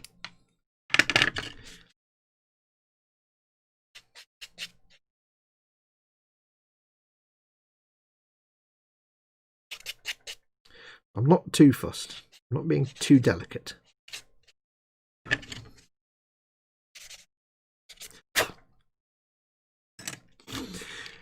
Diddly bomb, diddly bomb, diddly bomb, diddly bomb.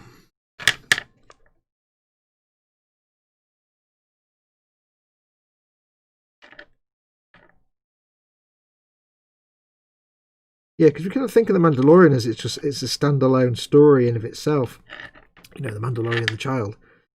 But it wasn't until, you know, the latest episode when I thought to myself, you know, it's possible they could just fold this all back into the ongoing, continuing story that started in Clone Wars and then went through Rebels. They could just fold it all back into the more galactic, overarching story. There's no reason why they wouldn't. It just happens to be, you know, from the point of this Mandalorian. Whereas before it was always like with an ensemble of characters. But now it's just about this ordinary Joe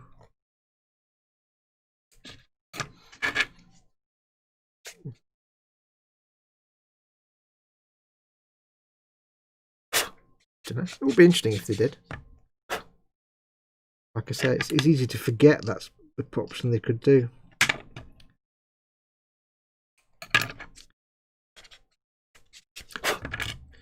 I've got the theme tune in my head right now. Hello, my friend Fox. Hey, Ray. How you doing, buddy? Hello, Ray from Malta. Right, coffee's round. Coffee spent. Mehr Munition hier. Das ist richtig. I'm so lost right now, says Scale Model Vamp. She was in a cop show called Longmire. She was in Oculus, I don't know, twice. Another Life on Netflix, which is crap apparently. She was in Riddick. Oh. That was a good game, that was. Didn't rate the movie much, but video game on the original Xbox 360. Was it original Xbox? Chronicles of Riddick. Oh, that was great. Escape from Butcher Bay. That was a fantastic game. It was one of the few games that actually finished to the end. Plus, it had Dwight Schultz in it as well, which was great. I remember being blown away by that game when it came out on. I think it was original Xbox. I mean, if you go back and play it now, it probably looks terrible, but it probably plays terrible. I do not know.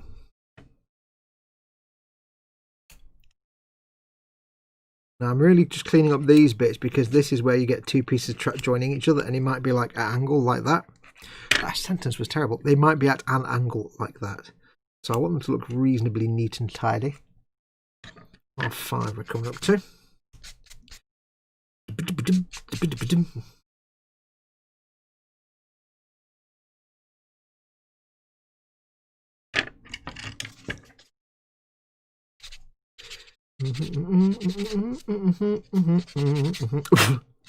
bit loud. I kind of went to blow the dust off and vocalized at the same time for no real reason. I have no control over my vocal cords, you know that.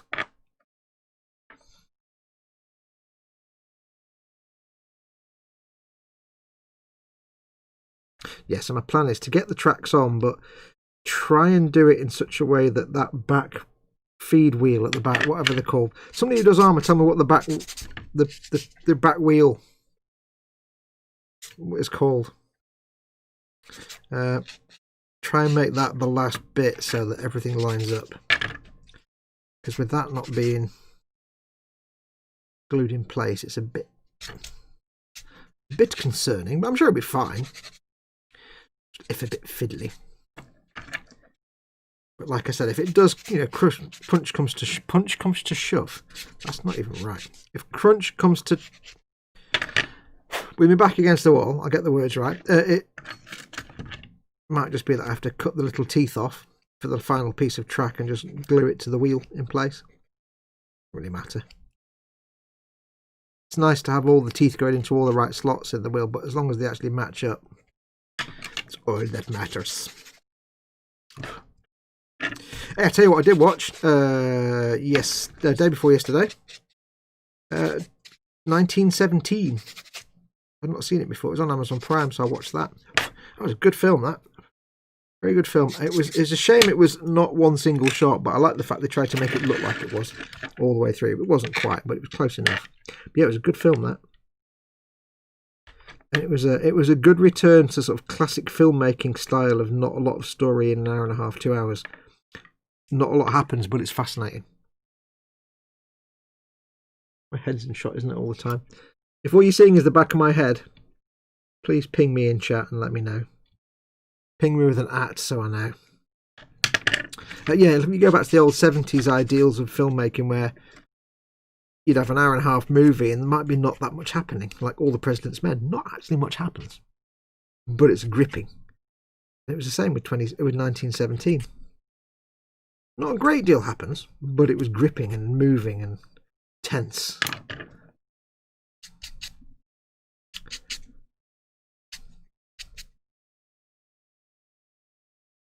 Good film.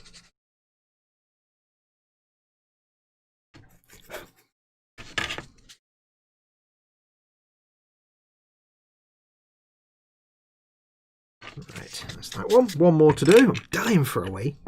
Dying for the great big wee. But I can't let up.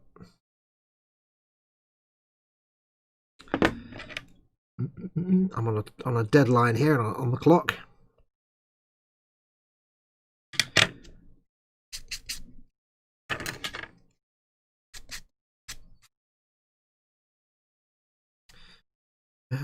What else? What else? Anything else you want to talk about, let me know. Remember to @ me is the easiest way. @ Model Making Guru. In the chat, I mean.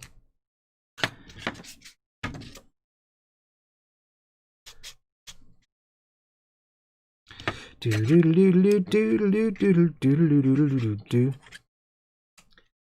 finally got to the point now where I don't really care that I haven't been able to get an Xbox Series X. You know, at first I'm like, oh, fear of missing out, FOMO. Not really, because I knew I wasn't going to get one anyway until New Year at some point. But at first it's like, oh, it doesn't sit well, that not being able to get. Oh, it's the first time I've not got the launch console on launched. Oh, it's not. Now I'm like, yeah, whatever. I'll get one eventually. No biggie. Doesn't bother me at all. How he doing in front? Hey, wait, well and bad. I can't help it.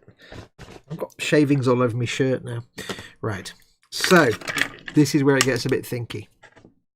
I never fail, I descend with style. Damn Fox, are you godhands getting all rusty? No, they do that anyway. They get that kind of corroded look like within minutes. They don't go outside, they just the nature of that steel that they just go like that after about 5 minutes. I keep them in the little condom thing all the time. Right, so we want the track. So we want 2, 3, 4, 5, 6, and 7.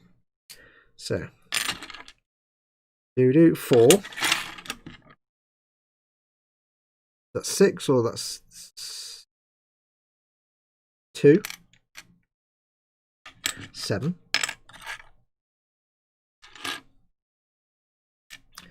6 is a big piece. That's me 9. 2, 3, 4, 5, 6, and 7. 3, 2, 3. Doodle doo doodle doo doo. There's 6. There's 7. 10. Don't need that. 8. Don't need that. 9. Don't need that. That is 5. 2, 3, 4, 5. Oops. Don't need 1 either, so 2. So it needs to be 2, 3, like that. 4, that way. Doing thinking now. Look at this. I'm doing thinking and everything. 5 is apparently that way. Is it? 5, 6, oops, and 7, which is that way, I think. And they need to start. So 3 needs to go on the topmost one. Oh, that needs cleaning. I'm not cleaning that. Oh, hang on a minute. Oh, garnish, garnish. Got to clean my side bits. So 3 needs to go on the top one there. 2 would go below it. Like that. Think. 4. Sit like. That makes no sense. Oh, doing. Some Fox, you're a complete simpleton. Right, 3 will go there. Go. There. 3. 3. What the hell am I doing there? 3, 4 would be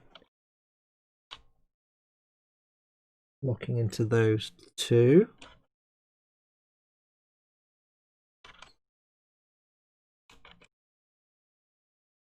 Somehow.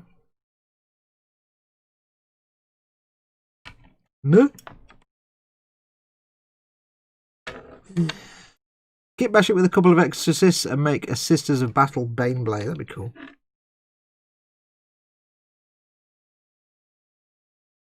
I don't know what's supposed to be happening here, but it doesn't seem to want to do anything. Got that there and that there, 2 receptor lugs, but they don't seem to actually correspond with anything. I should do it that way.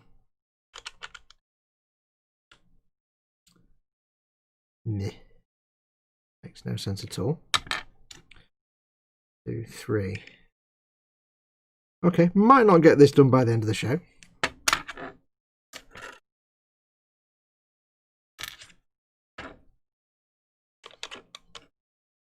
I need to really figure out where one of them goes, and then from then on I can take it from there. So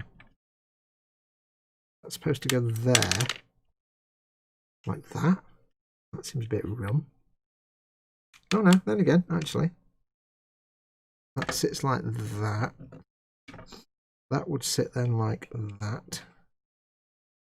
Okay, right, that makes sense. Okay, right, so let's get this part on first. Let's just risk it for a biscuit, folks. There's no point fart-arsing around now. Purge. No point being prissy and delicate. I'm committed now.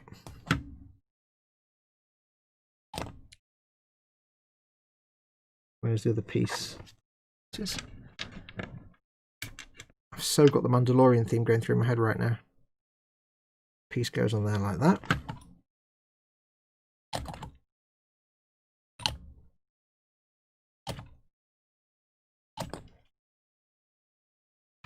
So the little teeth go underneath the reason you start there and work your way back is so the little teeth can go underneath each one, which makes perfect sense. So 4 would go here. So yes, those 2 big teeth on the track there go into those 2 receptacles. Receptacles! So I can plonk some splooge in there. 4, make sure it's the right one. Make sure the big teeth are in. It wasn't quite fitted because the wheels weren't quite far enough apart, but once you tease them apart, of course. Beautiful. Beautiful. Now I can see that mould line down the side, but that's fine, like I said before, because it just looks like part of the track. That goes on there. Then I assume 5 is next. 5 joins up with that one, which should be the big 2 teeth there. Will line up perfectly with that. Yes. Cooking my gas now, bitches. I just said bitches. Why did I say that for? Wow. Why I just said that. This is weird. Probably something I'd say.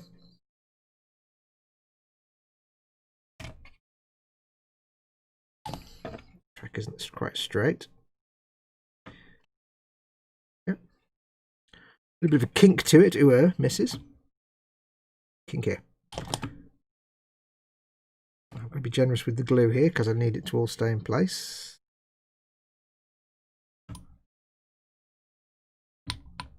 I'm really feeding it down quite a lot into there because I can't quite get the brush in there, but I need it to settle in. Settle in, lads. Then we need piece number 6, which is that one. Which again, those holes at the end there, those tabs there.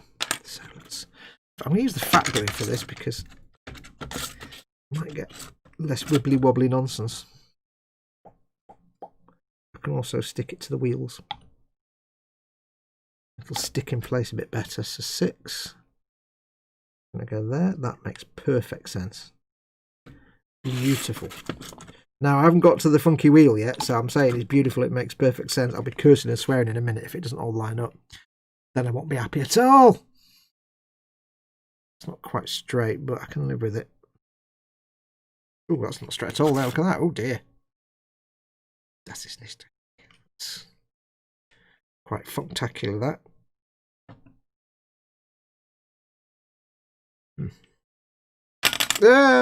Things are falling off. Everything's going wrong. We're all going to die.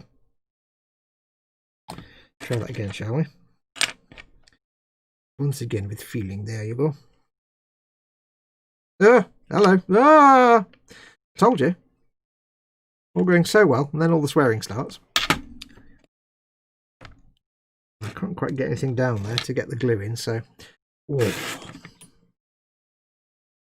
Up in these reet, lad, up in these reet. No matter how the sausage is made, as long as the sausage stays in one piece and doesn't fall apart at the slightest provocation. Kind of rushing. I'm rushing a bit because I want to get this done before we finish for the night, but doesn't need to be pretty. Like I said, it's a tank, it's tracks. I don't think I've ever seen anybody get these tracks lined up nice and neat. Perfectly. As long as they're reasonably straight. Gonna have mud and dirt on there anyway. All gonna look fantastic when it's done. Then we need piece number 7, which goes here. Now this is where we start getting into icky ticky territory. Because this is where we start having to depend on that wheel now. Bring in the wheel.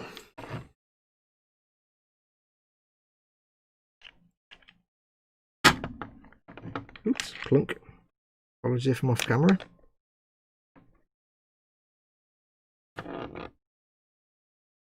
So that goes there like that. It will rest on the wheel, but I need to make sure I need the next piece in place as well. So there's 7. We'll leave that for a second. Okay,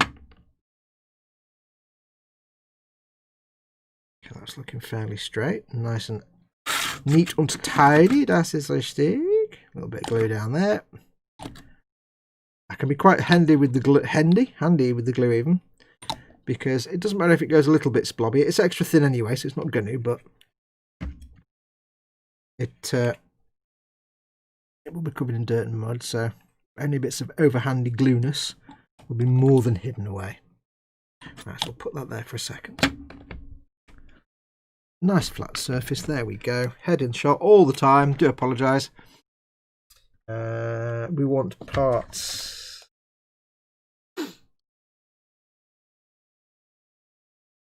8, 9, 10. Let's get those bits ready then. So 8, 9, 10, just because they deal with that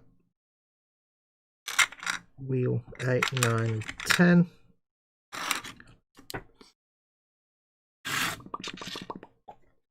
If I put the wheel on,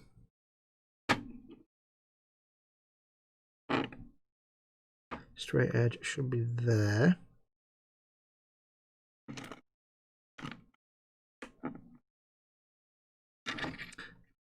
But it's not quite sitting in place. But that 7 goes here.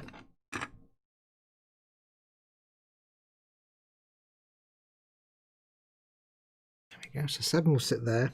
It's, which way does it go now? 8, 9 and 10.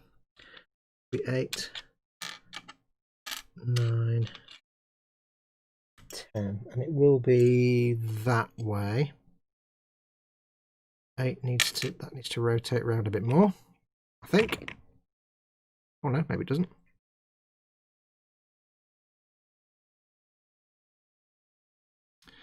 Eight would sit there.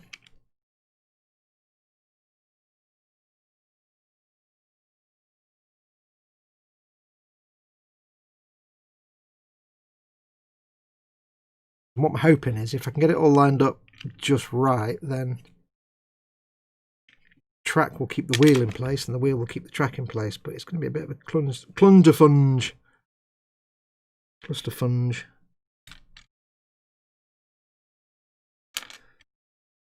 Which I wouldn't need to do if it wasn't for that bit of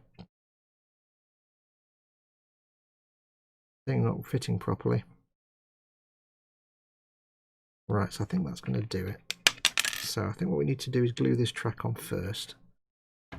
Glue the track down.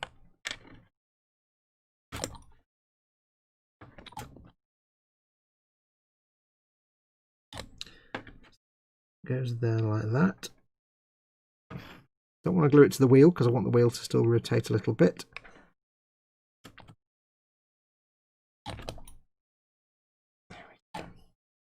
I'm hoping the other track won't have this issue.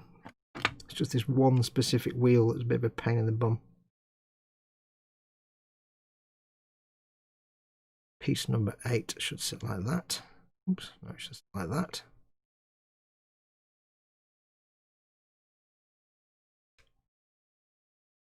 Yeah, so that will lock in place there.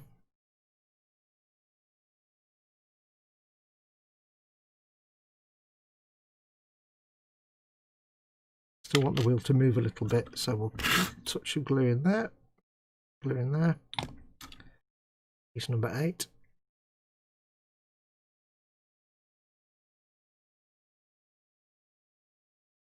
I don't know how big this gap needs to be, you see.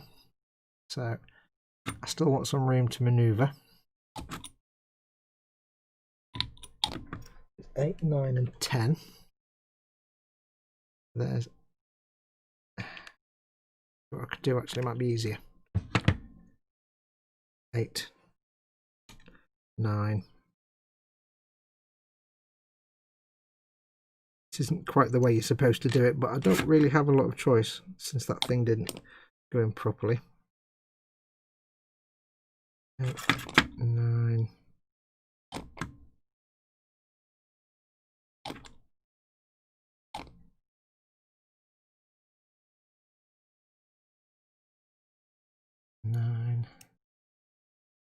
Spanner dangle. I don't know why I said that. I didn't notice who that was. Was that Mayhem by any chance? I'm suspecting it probably was.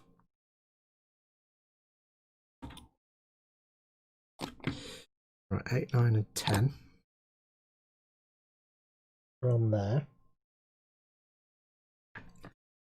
And then I've got 11 and 12. Okay, so that goes there. That goes there like that. It's just because that doesn't, the wheel doesn't glue to this piece of arm, you see, which makes it a bit fiddly-tastic. So I can now glue this to there. It's a little bit loose and lacky, but the other advantage we have, in a way, get this thing in there, I don't even know if I can now, is that the track doesn't even go all the way around. The track actually stops. If I can get that in the right way, will be good. The track actually stops there, at this end anyway.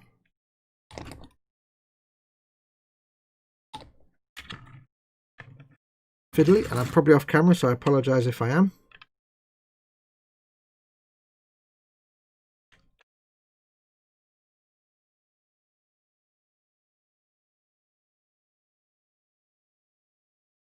Oops, Daisy. Wow, this is fiddle-tastic. Apologies if you can't see what I'm doing. I'm having to prioritise me being able to see what I'm doing. Come on, you Gimbatron. Get on.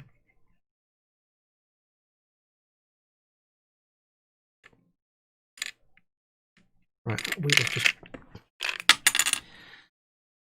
Not playing ball, is it? No, it's not. It's not being efficacious. Glue, that needs glue. Get some fat glue going on. Little it's cobbled together, isn't it? Let's try that again. It's trying to juggle 3 different cats at the same time without making any one single one of them particularly angry at any one single time. Right, that can go there.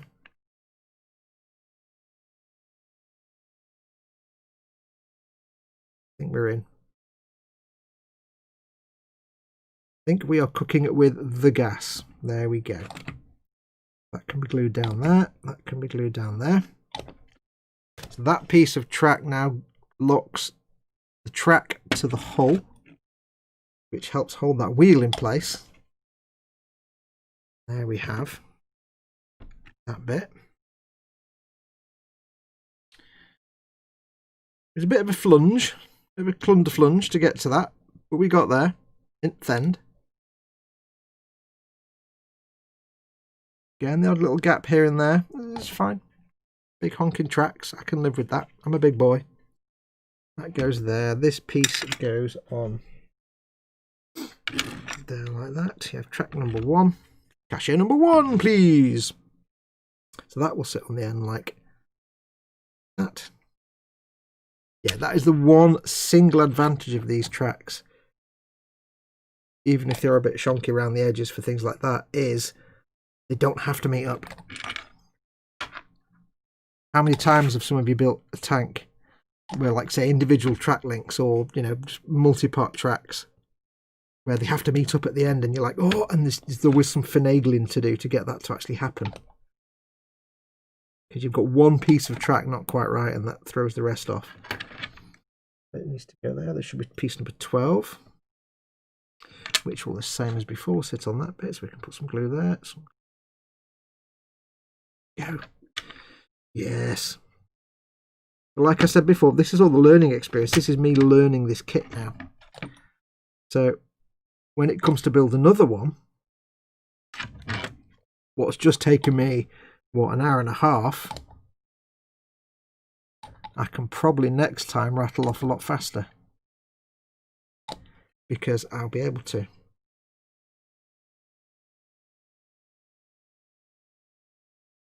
Probably.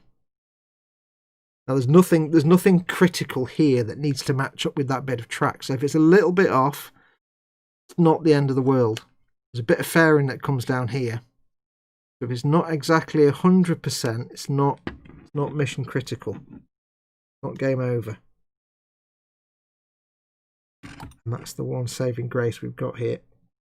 A little bit of room for wiggliness.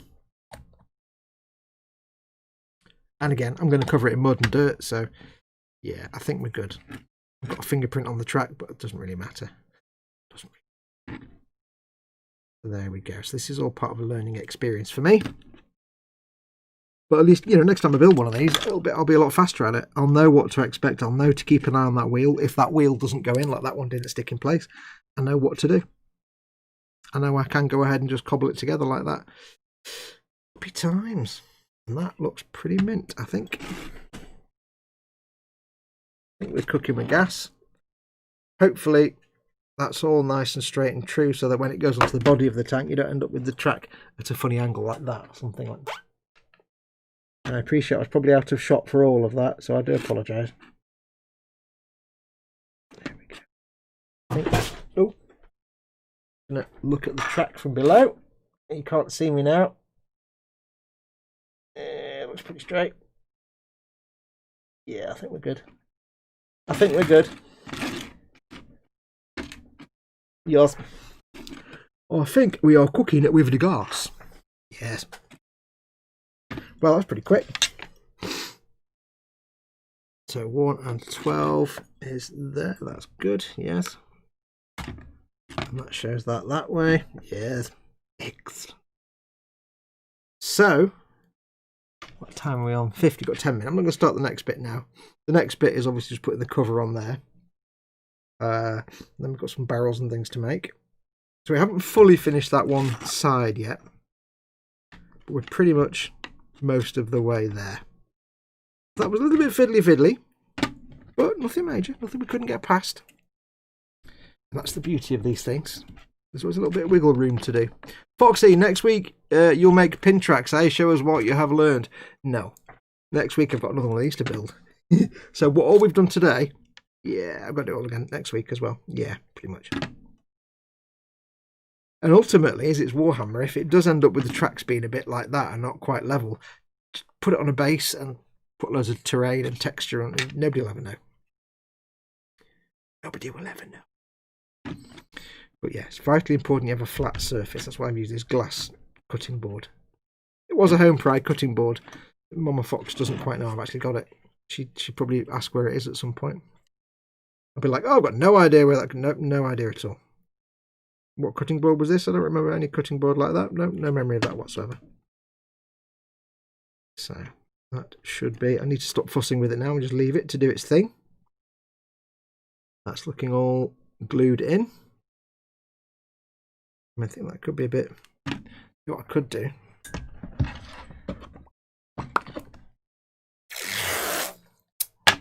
Just for security, is pull that in a bit more tighter. Oh, sticking the tape to the desk. Just to make it nice and flush. May as well make the effort. Glue that down there. Except that didn't make it flush at all. Never mind. You can. Tape on my teeth. Yeah. That can go there.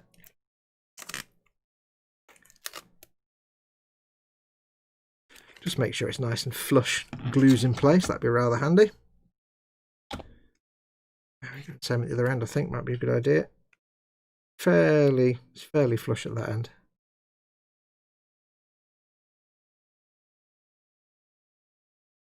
It was just coming apart a little bit at that other end, so. But I shall glue it down.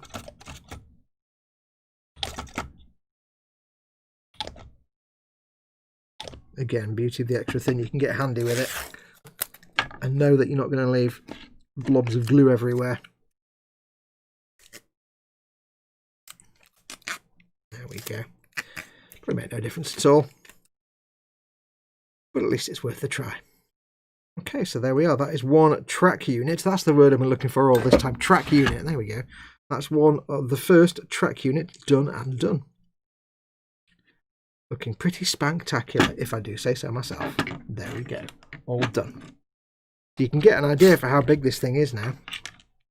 Theoretically, this tank, in reality, if it was a real thing, would be twice as long as an Abrams tank and twice as wide as an Abrams tank.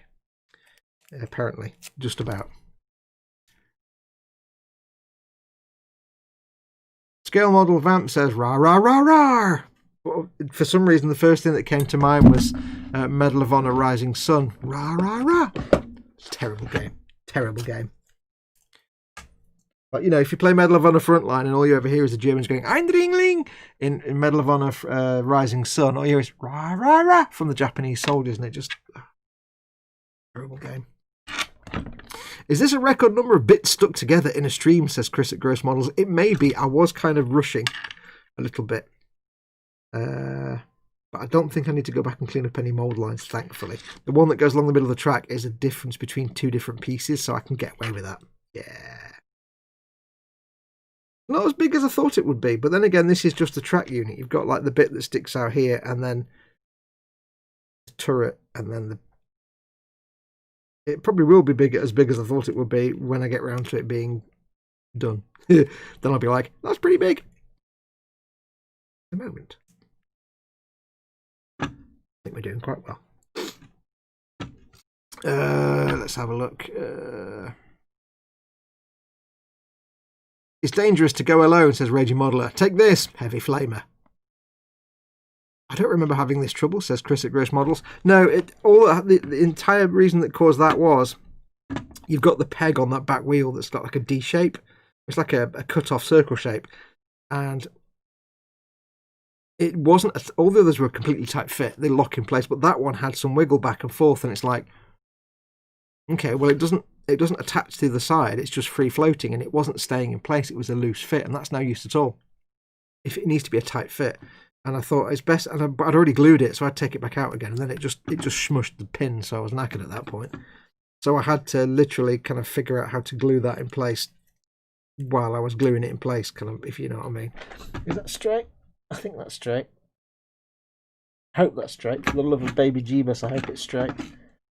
It might be. Yeah, so just purely because of that back wheel, I had that problem. And that's why I had to then rush and do the rest of this lot, because I need to make sure it was all... But I forgot, of course, you'd attract some meat up, so it's not the end of the world. Where are we up to?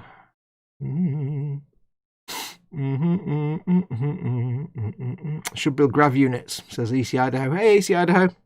Yes, I'm sure Steve B3 has probably made I think he made a grav Baneblade.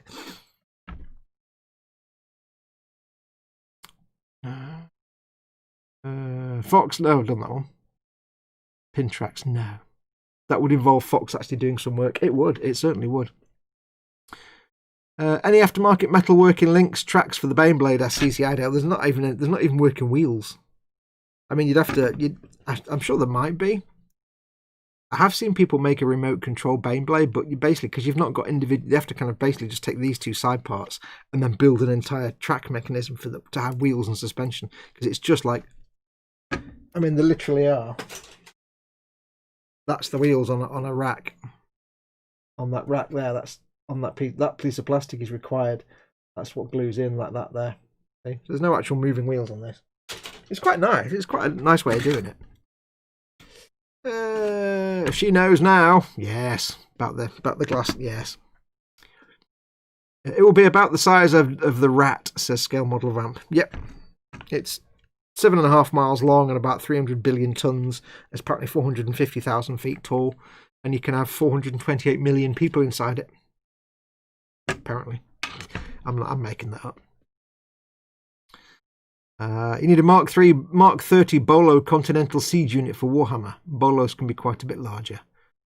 But I'll have to look one up now. It's not a tank though, is it? It's like a wooden thing. Yeah, that's quite large. That's quite significant. If you imagine for a moment, let me return. Where's my little fella's gone? Come on, little fellas, where are you? If you imagine for the moment, of course, keeping in mind the size of an actual person. That's how big a person is. This is a deathcore dude who's a normal human being, basically. He's not a space marine. That's how big a normal person is. So now you can get the idea of how big a Baneblade actually is. I mean, the wheel would come like up to your elbow. Your wheel will be boob height. It will be man boob height. And that's just that, because you've now got all this stuff to... Yeah, wow. You don't realise how big these things are, do you? Yes. So there we go. So that's going to do us anyway, I think. What time are we on? Almost 6 o'clock. Right, so that's going to do us for today. Again, apologies, not had any streams this week. I have been, like I said before, cracking on with the SDKFZ, which is now almost pretty much done. Almost. Just got the last couple of bits to do to it. Might do that tonight while I'm watching Chris and Ted. But yeah, we'll be back next Sunday with more of this. Hopefully next week I'll be back as normal with Fallout Friday and Skyrim Sunday. Start again. Fallout Friday and Skyrim Saturday. Hopefully. We shall see. Don't forget, of course, tonight, I'm going now, but tonight Chris and Ted will be back at 8:30. Is it, Chris? I'm guessing. 8 or 8:30 on Gross Models channel. It's Chris and Ted. Chris is working on his Matalan Fridge Raider. Yay! Lord Barkley says, time for the news. Welcome, Lord Barkley. Yeah, Chris is continuing to work on and building his Matalan Fridge Raider, and Ted, of course, is still painting up his own Baneblade. I assume he's still working on that.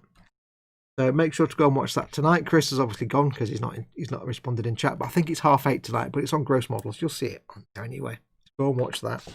I'll be back tomorrow with the eModels live show with Chris, Ted and Colin.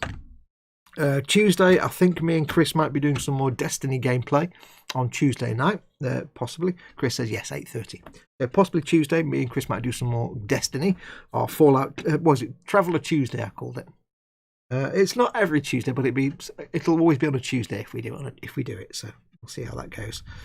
And then throughout the week, I'll crack on with the Lehman Russ. I'll crack on with filming that because we're almost done on that Lehman Russ now.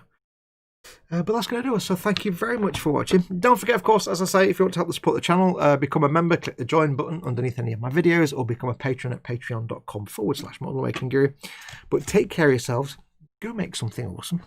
You all need a Baneblade. You all need a Baneblade. You don't want it, you need. It's literally it really is a physical imperative. It's a question of survival. You need a Baneblade. You need worms. Anyway, yes.